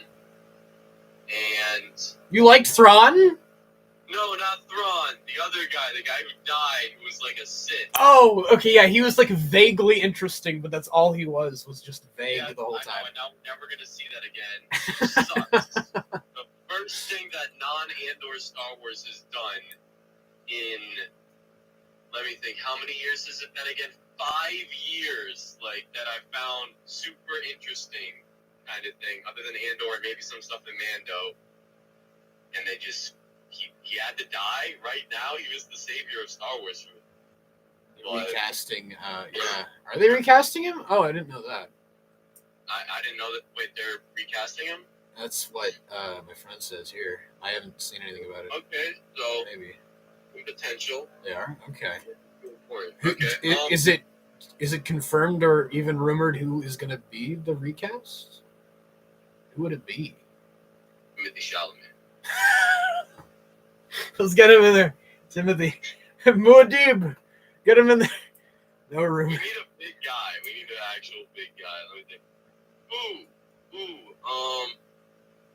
What?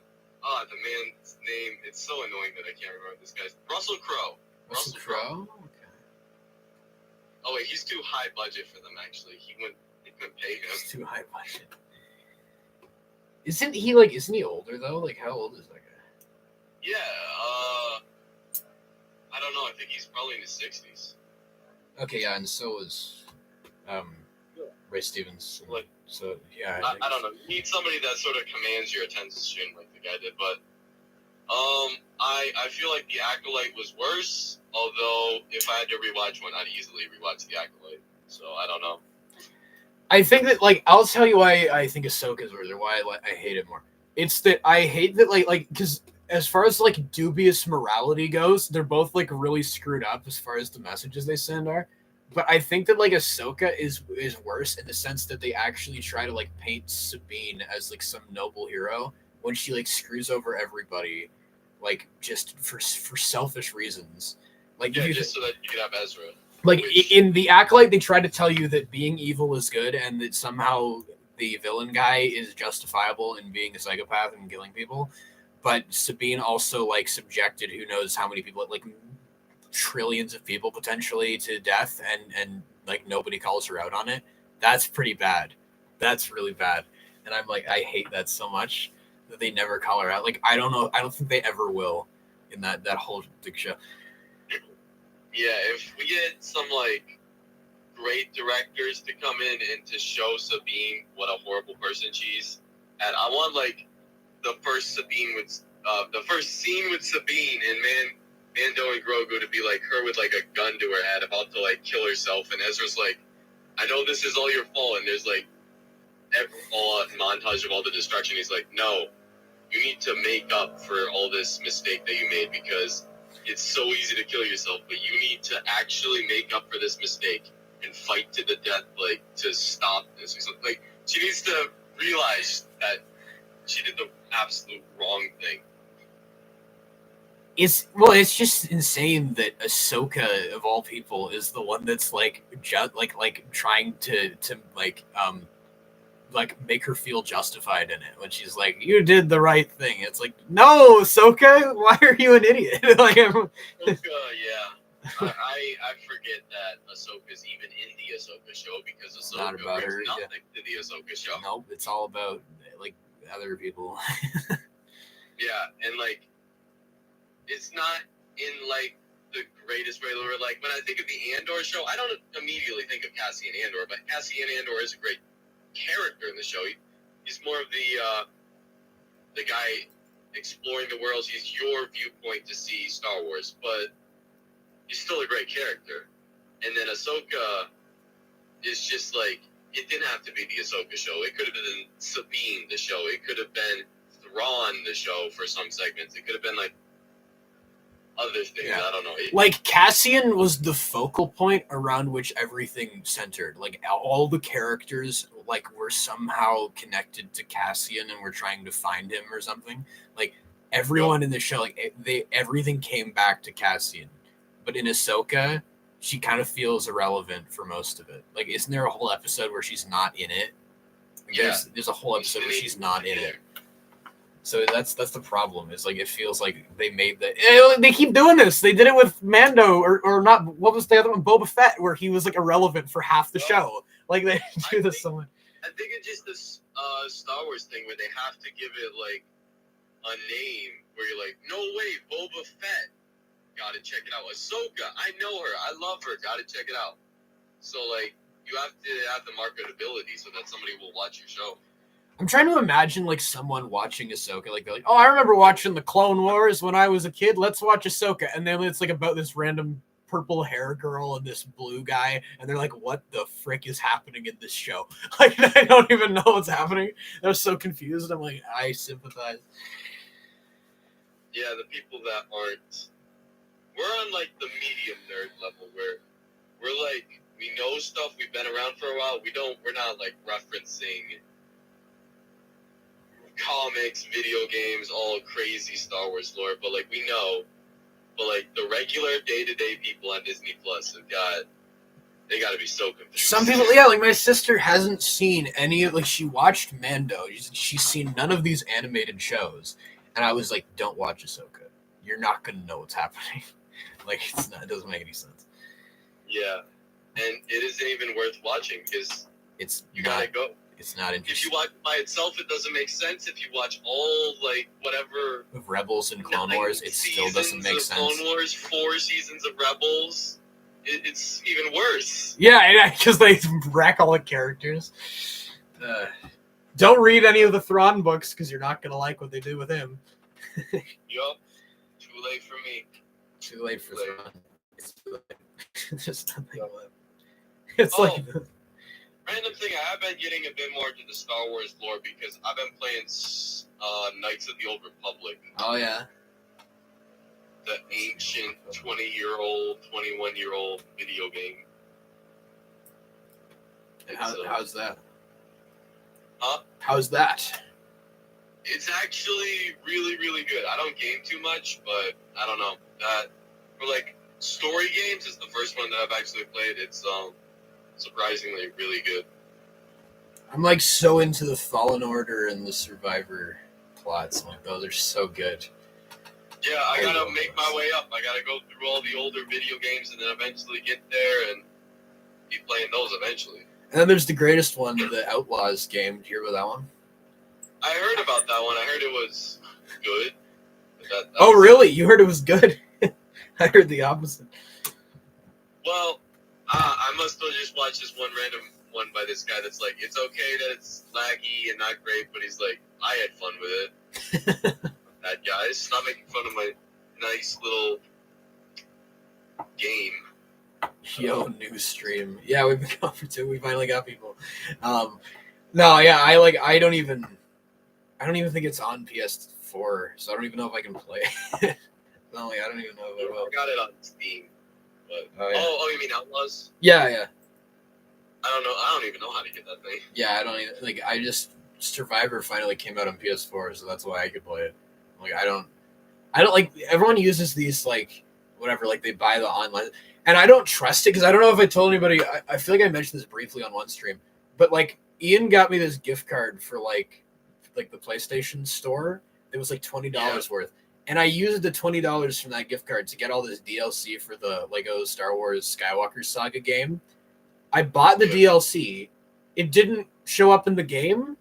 And then I called them like a couple months later. I'm like, okay, so this didn't, like, what's going on with this? And they're like, oh, you actually have to buy the online version of the game in order to use the DLC. I'm like, what is this bullshit? Like, and they're like, oh, well, we can't actually refund it or anything, so you wasted your money. I was like, oh, screw off.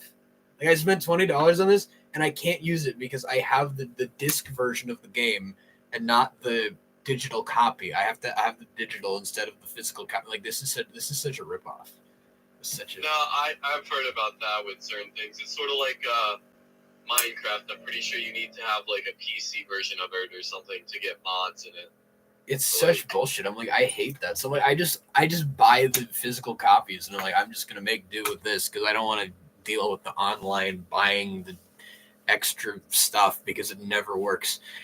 They're always like, you need to have this and that. You need to spend $70 on the digital version of the game that you already have in order to use the stuff that you paid $20 for.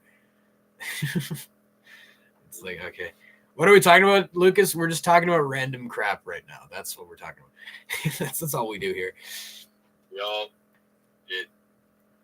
not a whole bunch of consistency. Just film, TV, games now. Video games.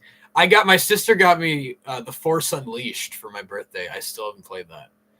Oh, that's next after I finish the 2 nights of the Old Republic games, which might take, I don't know, 2026 maybe. I'll get 2026. Yeah. That one I still haven't played. Because that one's only on the PS3, which I have here at home, and I haven't been home for like 3 weeks. So I'm like, now I can actually maybe play it. Nice. Talk about the Star Wars Holiday Special. I don't know if we want to do that, Lucas. I don't know if that's something we want to do here. I've not seen it. I will see it before I die. I will see it before it's on your bucket list. Watch Star Wars Holiday Special. You know, some people go on bungee jumps. Some people jump out of planes. I watch the Star Wars Holidays. I watched the Star Wars Holiday Special. You're like 90 and you're like, I still need to watch that. And then you're like posting a review on Letterboxd of the Star Wars Holiday Special.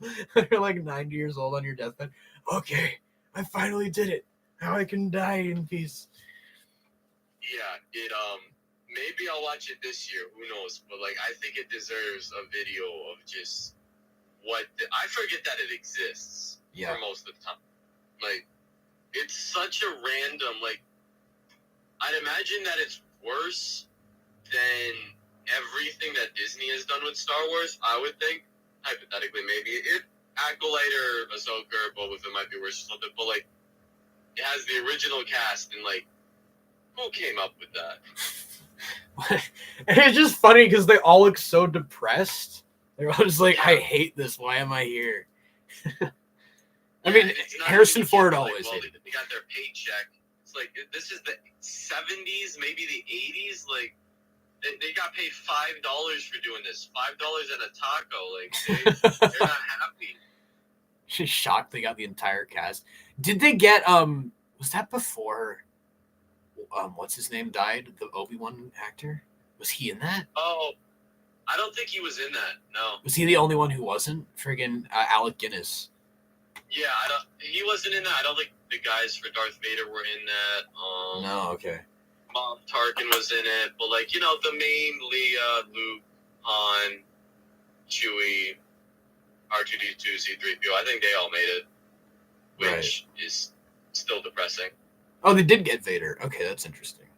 Oh, they did? Okay. Nice. Yeah, I knew they didn't get Alec Guinness. He hated it. He was like, I hate this so much. I don't even want to be here. Yeah, like glad he didn't make it. The amount of, like, I could understand why everybody else showed up. You're like, no-name people, you were in this one movie, they want you for a holiday special. It's not great, but, publicity. I guess that was before a lot of them were really big. Like, that was before... Yeah. Harrison Ford, he was in American Graffiti. That was, like, the only thing out of all of them that any of them had done. That's what put him on George Lucas's radar, wasn't it? That was, like, when he cast him in that. And then that was the... That's why he wanted him. And then that's why, and because he did Han Solo, George was like, Steven, I got this great idea for Indiana Jones. And that's up. And then that's history. That's how it happened. But, like, imagine if you're the guy that plays, like, Darth Vader, Chewbacca, or R2-D2. It's like, you're 7 foot tall, or you're, like, 2 feet tall, and it's like, might as well. But, like, Alec Guinness, that guy, he was in actual movies. He was, like, an actual well-known movie guy in the 70s. So, like, he's like, I'm not doing that. He's like, no, I'm a professional. I don't need to be in this bullshit. I'm stay not doing far this. away from this. Can't really blame him. Can't blame the guy. Yep. Wasn't that the first time that Boba Fett was in anything, though? Was the holiday special? Yeah, animated, but yeah, it was. That was the and first. That's where we got the stick from Mandalorian that vaporizes. The disintegration gun, yeah. Yeah. That's like, that is such a deep cut. I don't even know if half of anybody knows that. It's the same thing as the ice cream maker in Mandalorian. Oh yeah, the random. What's that guy's name? Oh, I know it. It was like Ronald Hood or something like that. It's some stupid name. I feel like I know his name. It's oh my god. He has a name. It's something Hood. He has an action figure. People dress up as him. He's like really popular. The ice cream guy in Empire Strikes Back. What a legend. Yeah. Like, the amount of Star Wars stuff that exists is just so it makes me happy. Just the amount of random stuff that we have through all of this. Who would have thought? Who would have thought we've got all this crap? Yeah, how did we end up with all this? George, did you do this? George. I saw some random thing from Star Wars Theory that was like talking about how there's rumors of George Lucas coming back for a movie, and I'm like, I know the chances are like 5%, but like, imagine if he actually did. Like, imagine George Lucas came back to direct one more Star Wars movie. Like, it's not gonna happen, but like, if we live in a universe where it did, where we get this old man on his deathbed with one last dream, what would he say? Like, we need an LOTR holiday special with Gimli's family. Yeah. Oof. We need that. Well, we already met Gimli's dad. He's in The Hobbit. So we've kind of got that, you know? I think we should just ban holiday specials. We should have stopped them. Ban them all. The Indiana Jones holiday special, the Avengers holiday special. Just no. Oh my goodness. No, nobody's going for this. We got the Lego ones. We're good. Yup. Well, no live action. We don't need that anymore. We need to see his wife and kids speaking Dwarvish. Yeah, sure. Just go watch Rings of Power for that. It's kind of similar. It's got a little bit of that. Not exactly Gimli's family, but his ancestors, I guess, because they're all somehow related. Gloin reading a book in the living room. No. Oh no, Lucas! No, don't do it. That's what you're gonna make. That's what you're gonna make, Lucas. You're gonna make the Lord of the Rings holiday special. I want to see it someday. Holy smoke! For free on YouTube, 1 billion views. Lord of the Rings holiday special. The Lord of the Rings holiday special, and it's got like the same opening titles too. It's like, and then that reverts into a rendition of A Christmas Thing. Oh, but wait, no, it can just be Tom Bombadil, because Tom Bombadil's basically Santa, so we can like have the title, and then it's like, oh, Tom Bombadil is a merry fellow. Man, you gotta do it. So much potential. Oh man, there will be a shitty animated scene with Theoden's debut. Well, we've got the movie though. We've got the War of the Rohirrim for that. So I bet hopefully it's not shitty. Hopefully it's actually good. that's the hope. I sincerely hope it is. I hope every movie's good, but like, oof, man. The bar has been set not very high recently. Yeah. Movies, they don't make them like they used to. Like, there's still some solid movies. There was The Substance, Challengers, Wild Robot. I did see it was pretty good. Didn't live up to all the hype though. I remember there's been like a lot of like very good movies. Nothing like Across Spider-Verse, the Batman, Everything Everywhere All at Once. Like none of that. Like this is the greatest movie of the decade type movies this year. No, The Holdovers. No, The Holdovers. I want The Holdovers this year, but I don't think we're gonna get one. I don't think I'll see one this year. The best movie of 2024 was Harold and the Purple Crayon. You won't shut up about that, Lucas. I need to see that. I'm gonna see it. You need to see it? This is why I talk to you, Brayden, because you watch all the shit movies that my friends tell me about, and I don't need to see them. It's on Netflix. I'm gonna force my little brothers to watch it. I'm doing it. It's gonna happen. Oh no. Harold and the Purple Crayon with the Zachary Levi. Zachary Levi is becoming like the new Shia LaBeouf of like movies. Like he's such a crazy guy. He's worse. Is he? Worse. How is he worse? Shia LaBeouf is crazy, but he's also kind of funny at times. I don't know if you heard the story, but one time he forced somebody at the theater he forced the theater to show every single one of the movies that he's ever been in ever. Yeah. And he like didn't let them. The only one that he really hated was like Transformers 2, and like his acting, like you could tell that he's like not fully mentally great, and also all the pictures and random stuff with him, he's like definitely a character. And Zachary Levi, just like I'll take Transformers over Harold and the Purple Crayon. He was in Spy Kids Armageddon and Shazam 2. Like, Zachary Levi, and then he said something about how mid superhero movies, and then he was in Shazam. It's so annoying. Wasn't there like a video where he's like crying about how people didn't go to see Shazam 2? And he was like, I forget, he was like begging people to go watch it or something. It was really funny. Yeah. It's like, what is this guy? I'm done with Zachary Levi. I don't need to see him in any movie ever again. I'm done with it. Zachary Levi. Shia LaBeouf is funny. He is funny. He's like so crazy.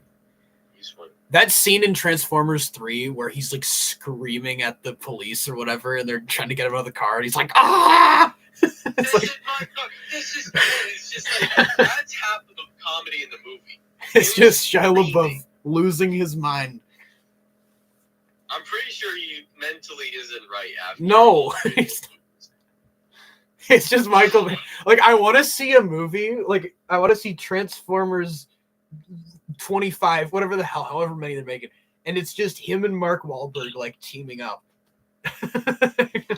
and they're just like having a showdown for who's crazier. Like, I want to see that. I want a behind the scenes on all 3 Transformers movies, but it's just Shia LaBeouf behind the scenes. It's stuff. just And Shia Megan LaBeouf. Fox.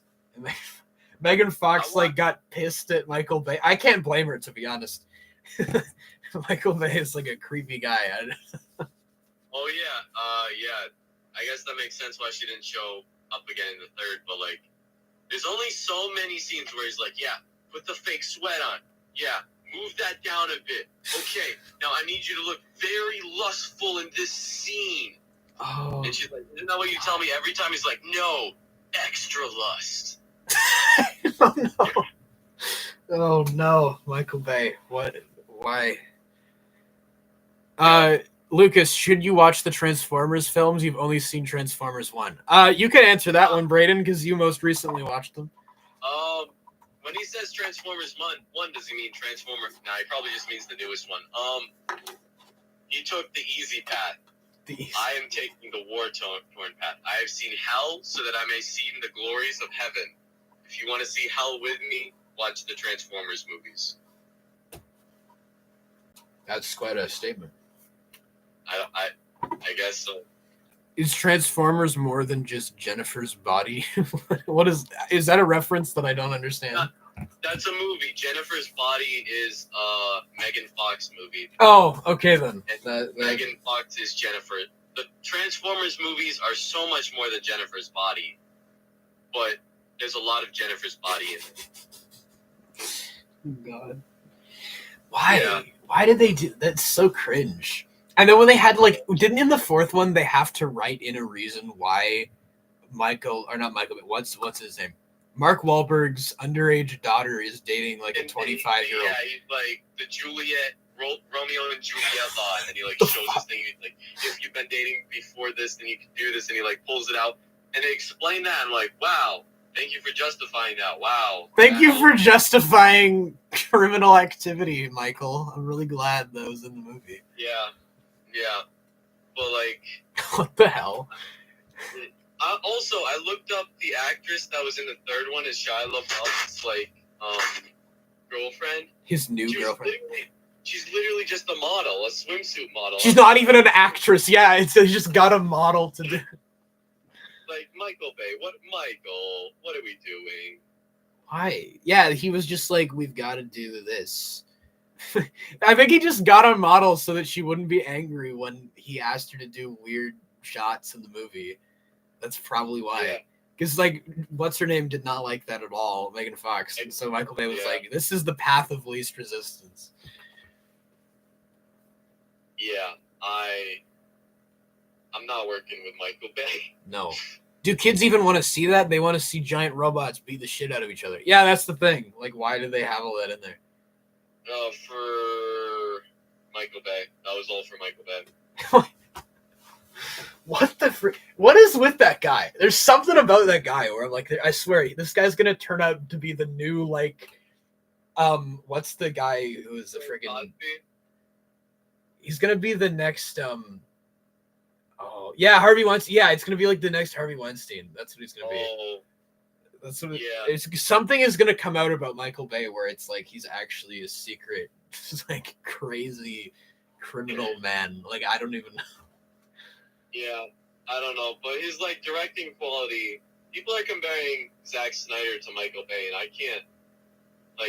Other than the sexual stuff, their movie quality, I'm like, okay, I understand it after Rebel Moon Part 2. Rebel Moon? Oh, what was that? Oh, did you tell me about that? I feel like I heard something about that. Yeah, Rebel Moon. I was really looking forward to it 2 years ago. It was Zack Snyder doing Star Wars, and I'm like, that sounds so cool. And then they came out with 2 bad movies, and I'm just very sad because I was looking forward to them, and they came out. It was so stupid. Zack Snyder was like, "This is the he's like, how there's the normal sci-fi and there's a line, you don't cross it," and he's like, these movies, their entire concept is, what if I cross that line? And so the first 2 movies are PG-13, and he does not cross that line. It's useless sludge, which does not need to exist. And then he came out with the R-rated version, and nobody cares. Nobody cares at all. It's not interesting. Isn't Rebel Moon just a Star Wars clone? But isn't it like it's like a bad clone? It's like a botched clone. Yeah, it makes the Acolyte look like an Oscar contender. It's like when Palpatine failed to clone Snoke, and there was like the bad, misshapen clones in the test tube. That was Rebel Moon. Like that's the analogy we're looking for. Like, I want like evil me, and it's like, nah, this is like ugly you. It's like, nah, man. But aren't they gonna make like an extended one, just like they did with Justice League too, where they were like, we're gonna make a Zack Snyder cut or whatever? That's essentially that's Zack Snyder's gimmick now, because Batman v Superman, there's the Ultimate Edition and there's the theatrical version. Justice League, same thing, 2 cuts, and then he did Rebel Moon, and there's 2 movies, or there's one like 5-hour R-rated version. So that's what they did. The Rebel Moon holiday special. Oh fuck, it's not good. We do not need that. We do not need that at all. Rebel Moon Star Wars crossover. That's what we need now. That Star Wars. As much as I hate modern day Star Wars at points, it's not Rebel Moon. It's not Rebel Moon. Count your blessings. At least it's not Rebel Moon Part 1 and 2. Yup. What was it called? Didn't they have stupid names too? The first one was, I forgot what the first one was, but the second was the Scar Giver. The Scar Giver. I give you scars. I'm gonna give you a scar. Okay. Hey, you want to see how I gave you these scars? It's me, Zack Snyder. I'm coming in here. I'm gonna scar you. Man. Oh no. It's like that's got to be like a ploy now. Like Zack Snyder thinks he's onto something with that, where he's like, "I'll release the shit version, and then I'll release the long one, the ultimate version." Yeah, he needs to stop. But all honesty, I'd rather see a Zack Snyder movie than a Michael Bay movie. If they each come out with one next year, I might see both of them. But I'd rather see a Zack Snyder movie than a Michael Bay movie. I don't kill you or badly injure you. I give you a scar, then leave, lol. I ruined your skin. Is that what it is? Nice skin. Now that you've been scarred by the Scar Giver. Sounds like an actual like spoof villain name. Like of some like like Guardians of the Galaxy Volume 2, like Taserface. It's like yeah, it's that level of like what? It's that level of just like, this is a YouTube stupid. It's like you're in a YouTube analyst and you're like, we have a stupid robot. We're gonna name him Space Eater or something. I don't know. It's something stupid, and that's what we Scar get. Giver. The Scar Giver. What even is the Scar Giver? Like in the context of the movie, what is that? It's the girl, because she's like prophesied to be the chosen one, the Scar Giver. She's gonna give scars to the evil empire who has taken over this little farming civilization. Oh, that sounds so great. Essentially, just the episode of The Mandalorian with the village. That's what it is. But it's stretched out for 2 movies. Yeah, okay, that's great. Sounds like a great story. Oh, it's people just called it Farming Simulator because it obviously is. It's just a farming simulator. Farming Simulator. Is Prob just a guy who gives someone a scar then dips? Yeah, that sounds like what it is. The Mandalorian episode, which was also an episode of the Clone Wars that they just redid. Yeah, in season 1, I'm pretty sure, right? Yeah. Yup. That trope, they did that trope in like Black and White days with like the Japanese Samurai guys. They did it like that. It's Kung Fu. Have you ever seen Kung Fu? There's a lot of that stolen from Kung Fu. A lot of Star Wars is taken Yeah. for Kung Fu.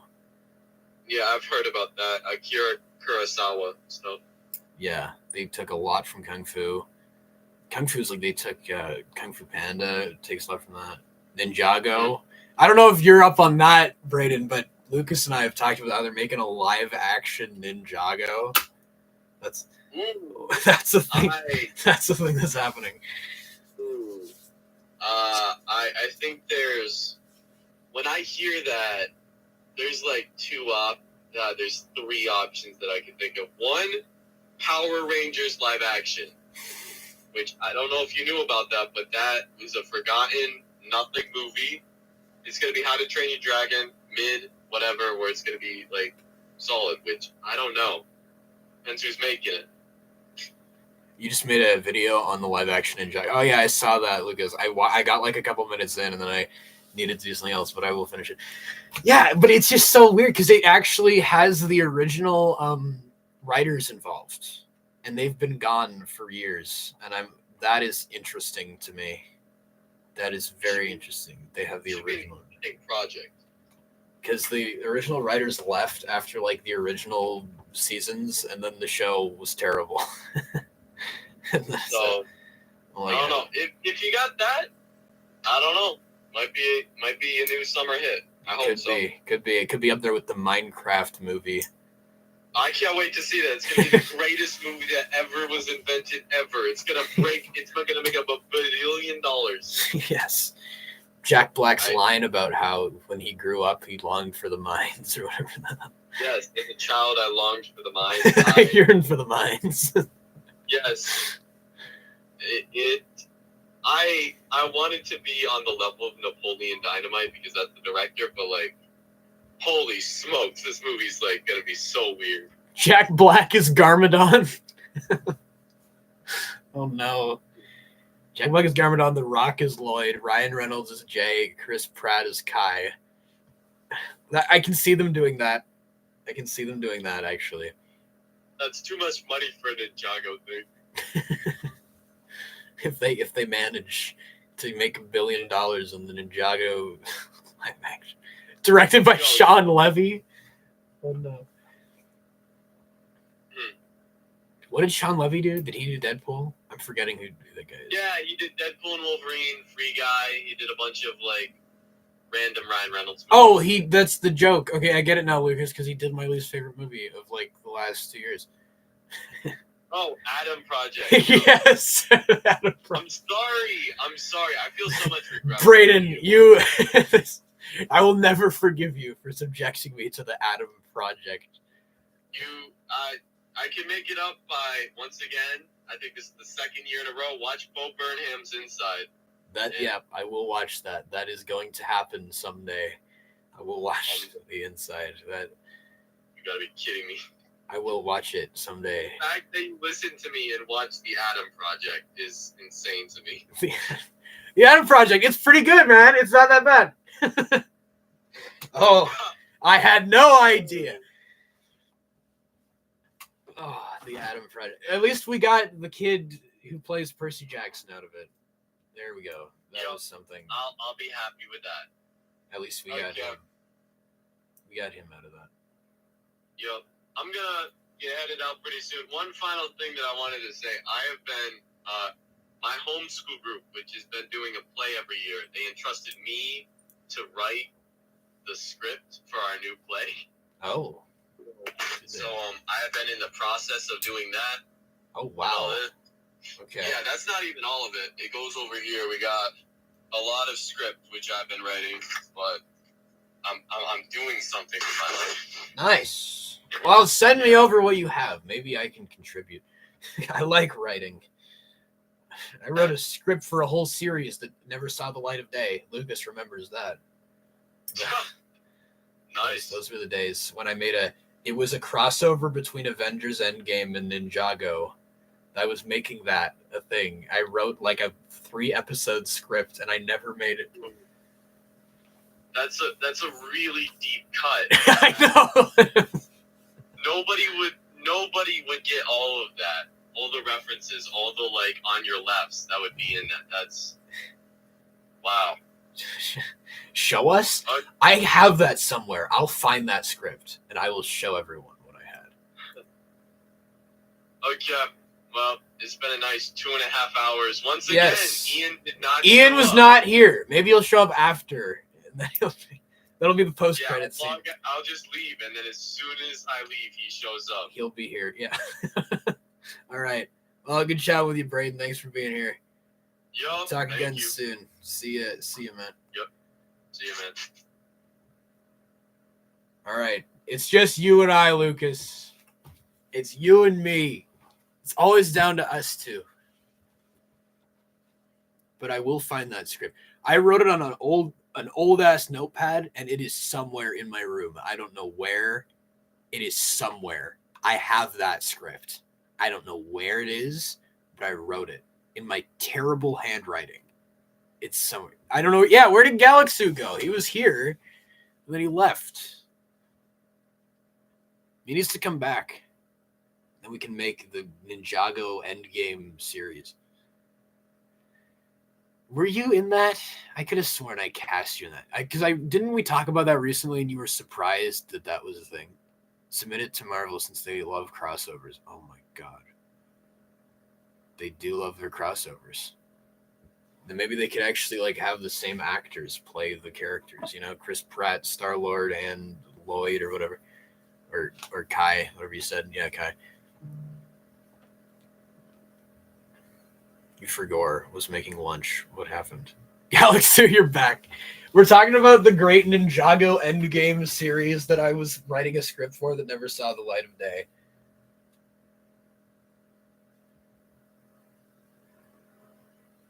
Galaxy, you betrayed us. You left. How could you? For once, I'm not playing Jedi Survivor though.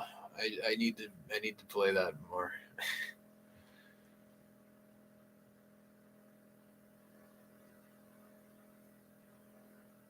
Unforgivable. Galaxy, what have you done?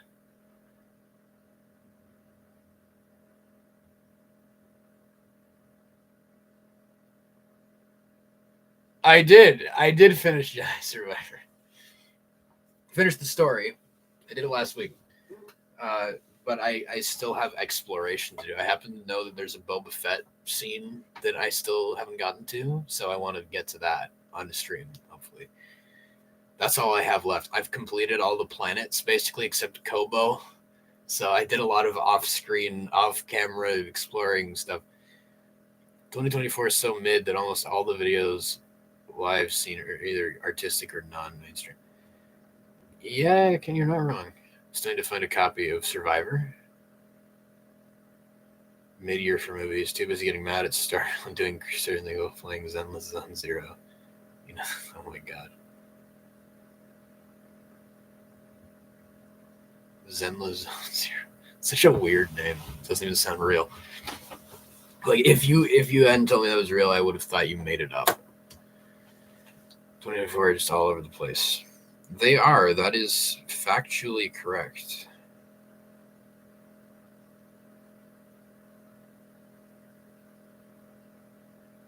Just checking my messages here.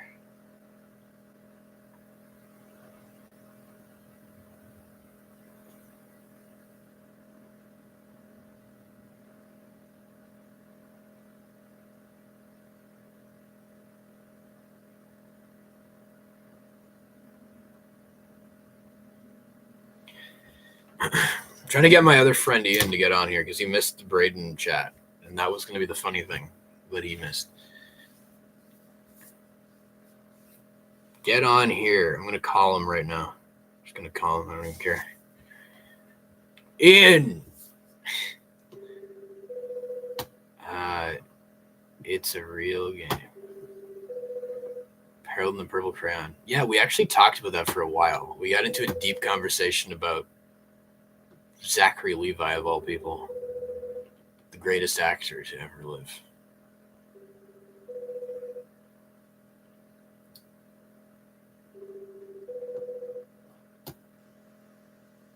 What a weird guy, Zachary.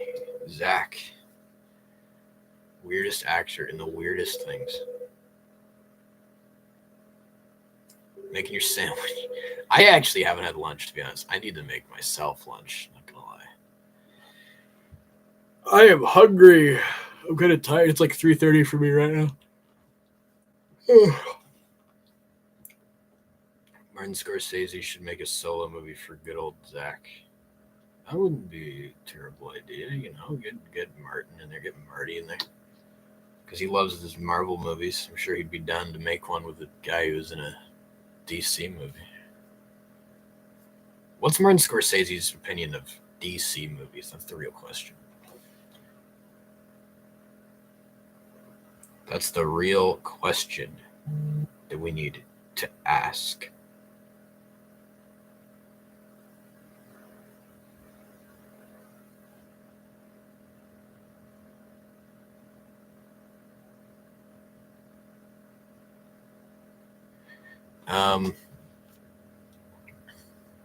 He said that Marvel movies don't have proper state.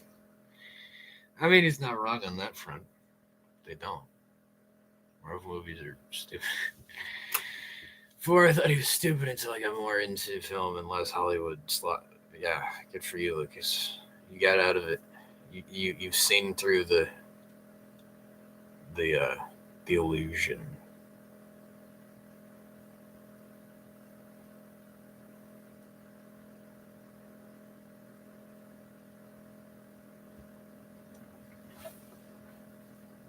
What is the worst Marvel movie? I know what Lucas would say. I don't know. We all have different perspectives because I haven't seen all of the Marvel movies. I haven't even seen like half of the new ones. More jokes than Joker 2. Probably. The greatest movie of all time, Joker 2.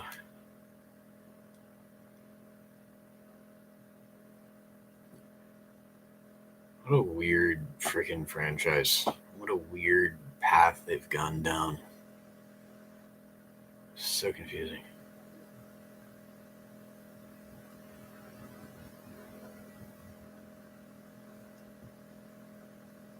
I have so many messages that I haven't checked. Holy shit. I miss all my university friends. This is just my life now. I just talk to you guys on my chat. I'm home now. I feel so sad that I can't talk to all my university. I mean, so used to having a bunch of people. Now I'm just back home with mom and dad and my dog.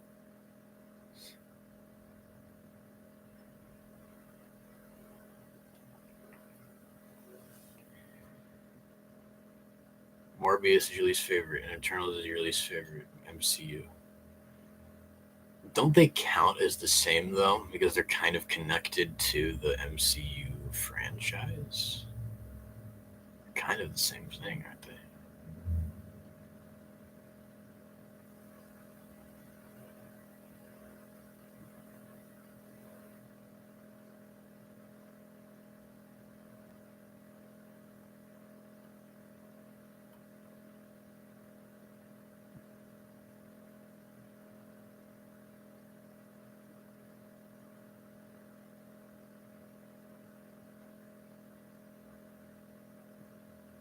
To be fair, Feige had no involvement in Morbius, so it's not confirmed if it's canon to the MCU. Well, I guess that's true. But it had Michael Keaton in it.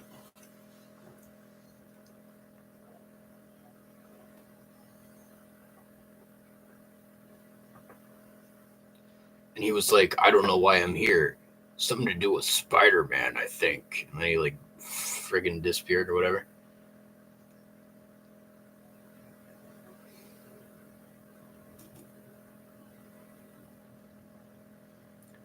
They're connected by Eddie and Venom traveling to the... What was the point of that, too? The weird Venom scene where he was there. It was so bizarre. You're just like, Venom's here now. And then he didn't do anything. He was just there to say hi, and then he left. It's Venom. He's here to be there. I don't know why. He was just there.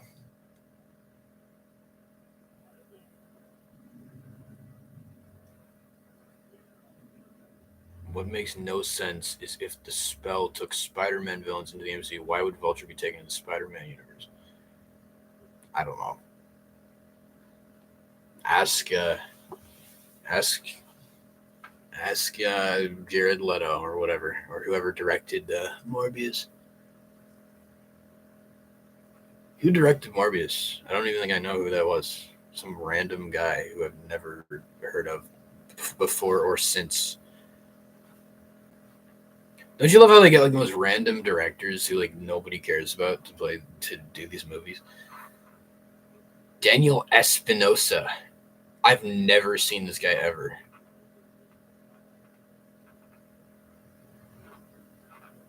Who directed Venom?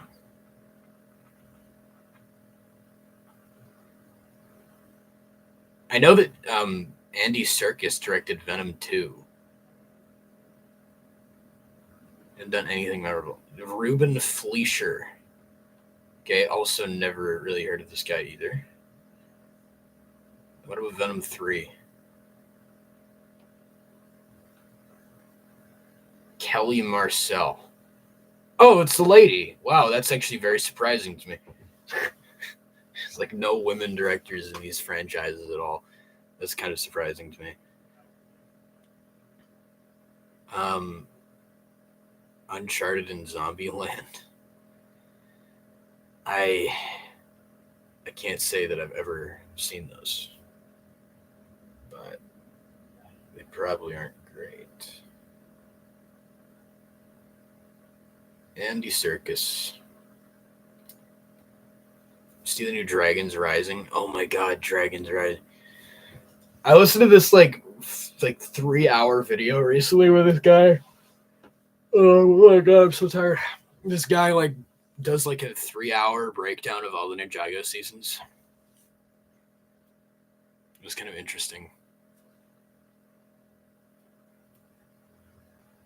Maybe I should send it to you guys if you haven't seen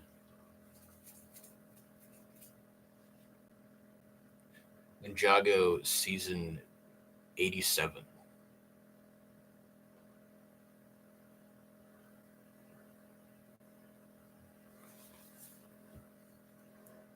With the modeling of the hair.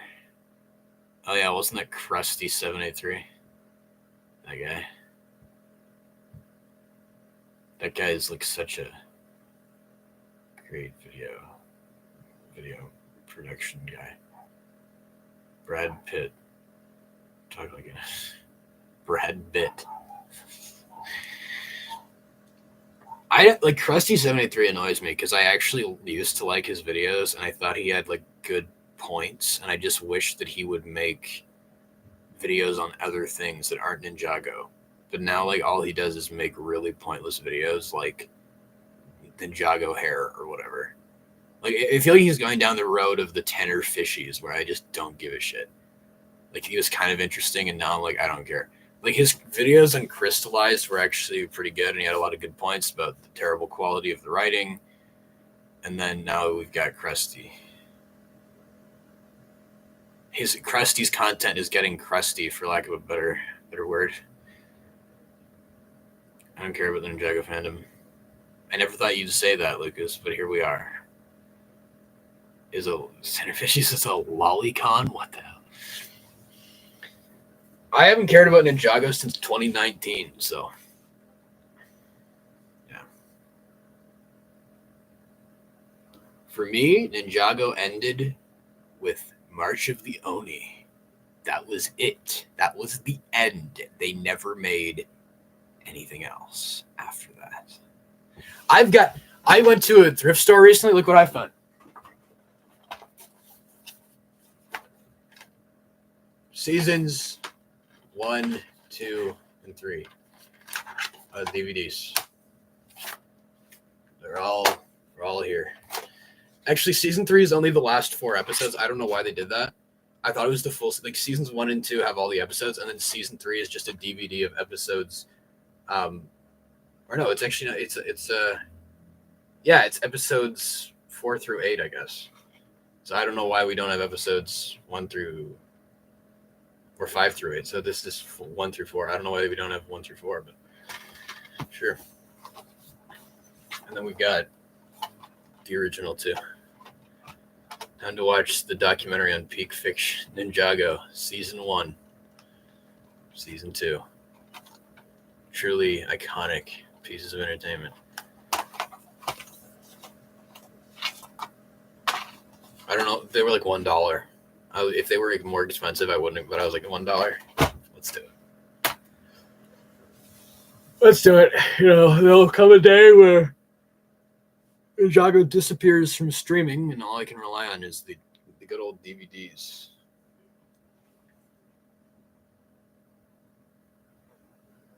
Ninjago: The Fall of the Golden Master.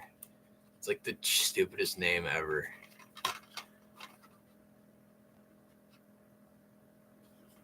Did he fall though? I don't remember him falling anywhere. The first 2 seasons of DVD, and then took them in 2019. Ninjago took. Oh, okay. Because I think Netflix has the rights. Yeah. I remember when they were still adding those to Netflix. They were adding. They only added March of the Oni in like 2020 or 2021 or something. Because I remember going for a marathon through the original series with my friend. And we got to the new ones, and we were like, what is this bullshit? And we watched Secrets of the Spinjitzu or whatever the hell that was. I was like, oh, what is this rotting trash? What is this disgusting garbage? They wrecked it. They ruined it. I mean, you're right, Lucas, that it's kind of dated. The original show is kind of dated. Do we need to watch Crystallized Onwards? We watched it in a weird order, right? So we watched all the original, we watched seasons 1 through 10, which is when it ended. And then they released the other seasons on Netflix as a separate show. When they did that, I was like, let's give this a shot. We watched 4 episodes of season 11, which was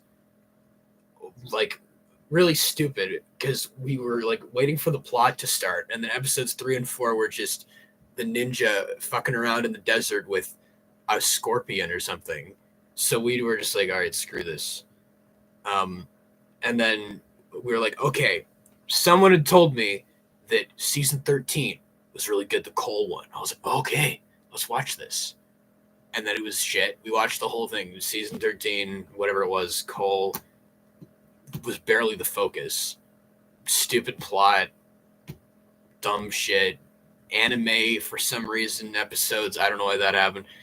And then someone's like, oh, but the I don't know why I believe them. They were like, oh, but the one with Nia was really good. The one with the underwater one. That one's really good. Watched it. Thought it was shit.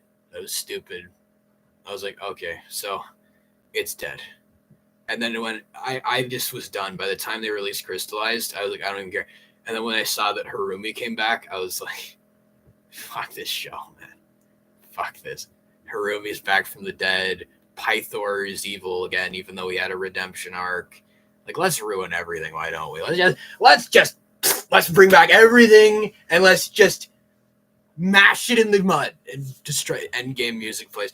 Yeah, let's just wreck all the good stuff. Very gray area where you refuse to continue watching Ninjago, and yet still set for Black Friday. Avengers. You know Jay is evil now? Yeah, I heard about that. I heard that was great. How Jay is just corrupted. He's just evil, you know. What else are they going to do? What else are they going to do now? Let's just have the good guy becomes evil due to brainwashing. Let's have freaking Jay become Bucky. Jay's having his Winter Soldier arc now because we got to do that. He's Jason Bourning. Jason Bourning it up. Jason Bourne. We're doing it now. That's what we're doing. That was the worst joke ever. It didn't even work. Guy's missing. Cole's alive but gay. Cole's alive but gay. Woo's dead. I hate that the writers are high on weed. Jay's in 5th is F5. It's called Rogue. Ninjago, the Winter Soldier. The Lightning Soldier. That's what we're doing with this. What was the thing you told me about Galaxy when he's like, "I will hate you forever" or something? I saw that scene and I was like, "What the fuck is this cringe, dude? I hate this." Wasn't the whole point of like Skybound or whatever that season was that like Jay's love for Nia was like eternal and like nothing would ever rip them? Like it was like they literally like he loved Nia so much that he had to like he made the villain reverse time and change the outcome of the universe to save her or whatever. Like it's like, but no, he's evil now. Like this is what we're doing, guys. Nope. His love for Nia could not overcome the brainwashing of the new dumbass villain, because this is what we need to do. Jay's in a relationship with Gambit. Coming back to ruin crystallize the events of Seabama. Yeah, it was the point of that. Jay had a telltale moment. They didn't. Why didn't Jay wish for Nauticon to watch the Atom Project so he would kill himself? Is he stupid? Yeah, that would have been a way to get rid of Nauticon. Nauticon would have just taken that Tiger Widow venom and just shot it into himself. He's like, I don't even give a shit. I screw this. That's so funny. This fucking Nauticon. I'm just waiting for them to bring back Nauticon. I'm waiting for that to happen. Because they're going to do it, aren't they? They're going to do it. They set it up, didn't they? They found the teapot. He's coming back. Nauticon is the first Ninjago villain to be a pedo. That's true, though, isn't it? He was so obsessed with Nia because she looked like his dead wife. That was weird. Okay, that was a weird plot point. I can't deny that. Seen you a video about Nauticon. Remember the ninja or teens back then? Nia younger than Kai. 15. I don't even understand. Like, how old are they actually? I thought by the end of the original show they were like mid-20s, right? They had to have been. What is the passage of time in Ninjago? There's no way that they fought like ghosts and snakes and secret elemental ninjas and Oni and dragons and all this shit like in like a year. Like, no. Because I remember someone telling me that like basically seasons 1 through 7 were like a year, and then time didn't pass at all until Sons of Garmadon, and Sons of Garmadon is a year later. That was go back to watching Pirates of the Caribbean. Apparently the writers said that the ninja don't have a set age. The ninjas can insert themselves into the... Oh, no. The kids can insert... That makes no sense! It's not a story, then. There's no...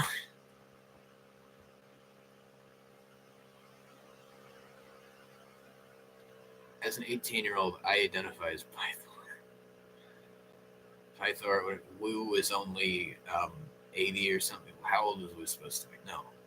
Wu was technically in the original show. Wu was only he was like 60, right? That's how old he was supposed to, or 50. I don't know. Because if he was 40, let's say in the flashbacks to the Serpentine War, which was like 20 years ago, then he's only like 60 years old, and somehow he looks like he's a million years old. Except in the new show, they say that he is like 1,000 years old. Don't they say that? I remember there's a line that says canonically Wu was 2,000 years old, even though he is only like 60.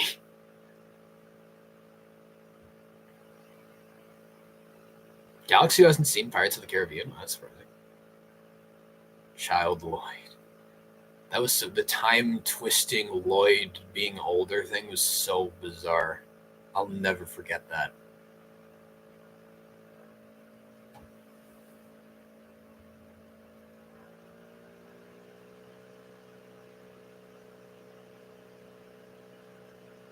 We only started aging significantly in the last 4 years.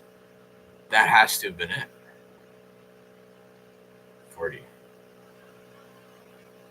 It's like how Dumbledore went from being like handsome young Jude Law to being like crusty old Richard Harris in like what, a decade or something? 10, 20 years, right? Because in Fantastic Beasts, he's like, what is he, 100 years old? And then Tom Riddle was born a decade after the events of those movies, and he's like super old. The timeline. It's always fucked. They always have to fuck the timeline. It's like, no, we can't have it be consistent.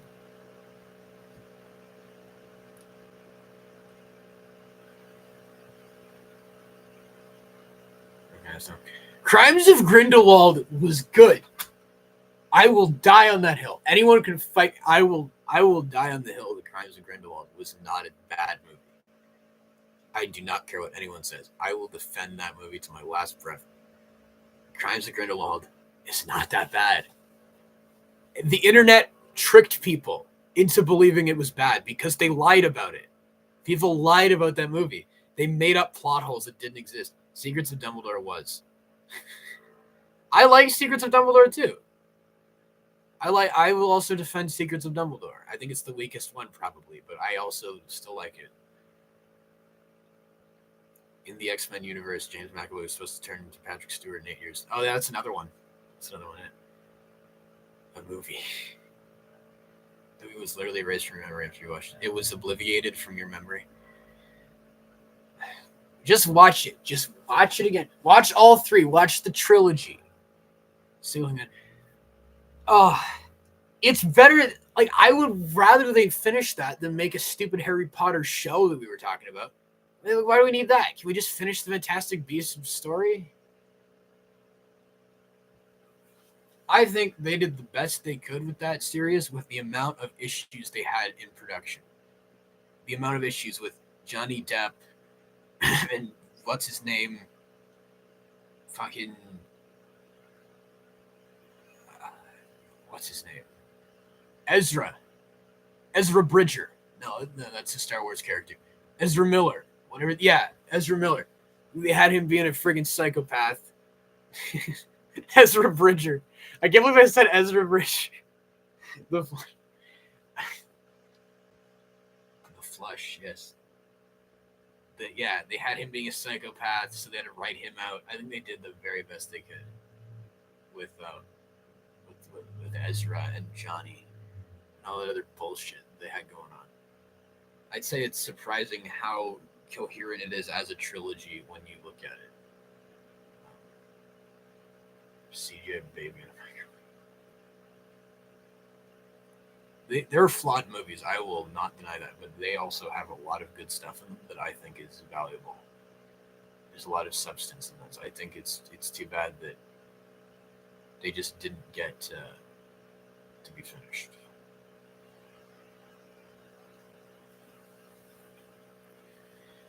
Pirates of the Caribbean 6 without him. Oh, we'll see how that turns out, right? Watching Sounds of the Lambs of all things.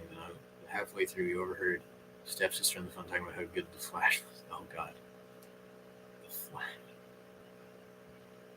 What's going on? What do you mean, what's going on? With film, with the casting? Yeah, I don't even know. Johnny Depp is such a weird character. He's a weird guy. He's an interesting fellow. I think that he, I don't even know anything of him. He's weird. That's all I can say.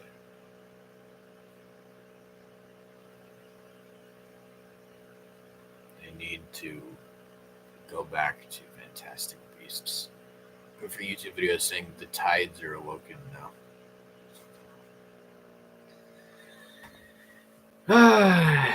Hope they make a President Cinematic Universe with Chris Evans as Biden. Well, he already was, wasn't he? Avengers Endgame. Lesbian pirates. Lesbian pirate space witches. That's what we need. The power of one, the power of pirates, the power of many. Oh yeah. That's what we need. Joe Biden, Captain America. Did you hear about how he's coming back now? Because that's all Marvel knows how to do. Bring back old actors. You see Chris Evans is coming back again. Wow. That's what big news, even though he was already in Deadpool, wasn't he? Chris Evans is Biden. Now we need Anthony Mackie as Obama. Oh, no. I need Black Widow as Hillary. Everything you're the Doctor Doom, bro. Yeah, that's so stupid. I can't get rid of it. Marvel's dead. I don't care anymore. I haven't cared for years, but especially now. But no, wait, no. Harrison Ford is the president, isn't he?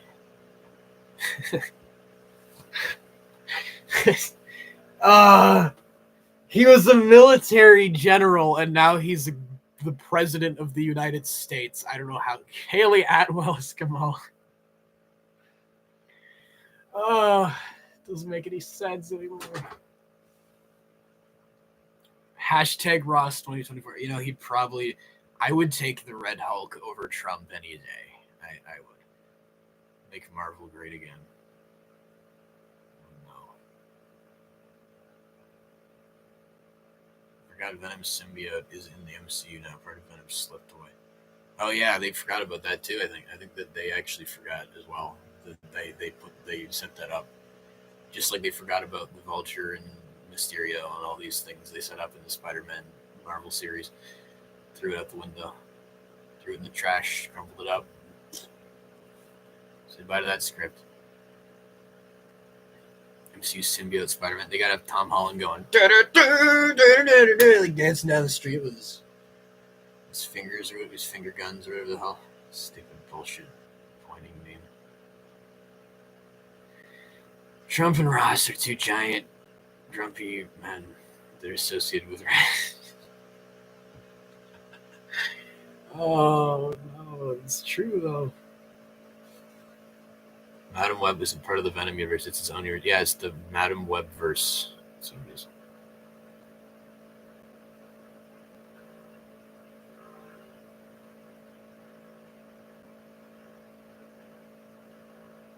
Cringe. It is cringe. It is quite cringe. I do not care anymore.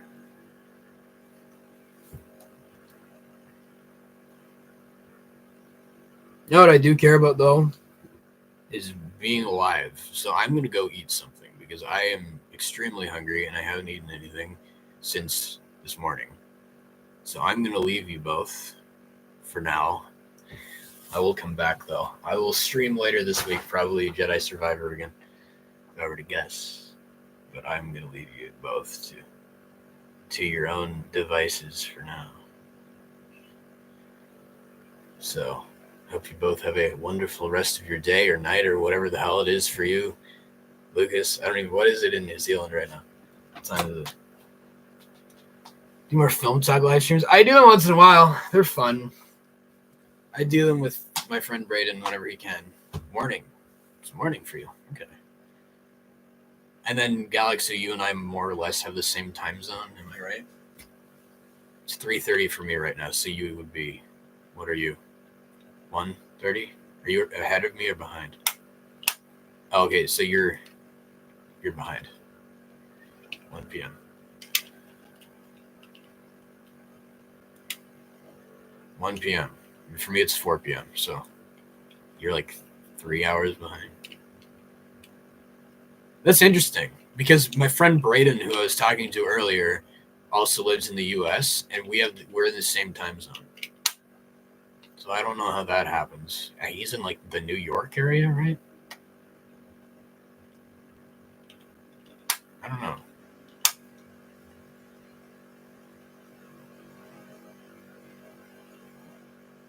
$3 a.m. or 3 p.m.? It's 4 p.m. for me, if that's what you're asking, Lucas.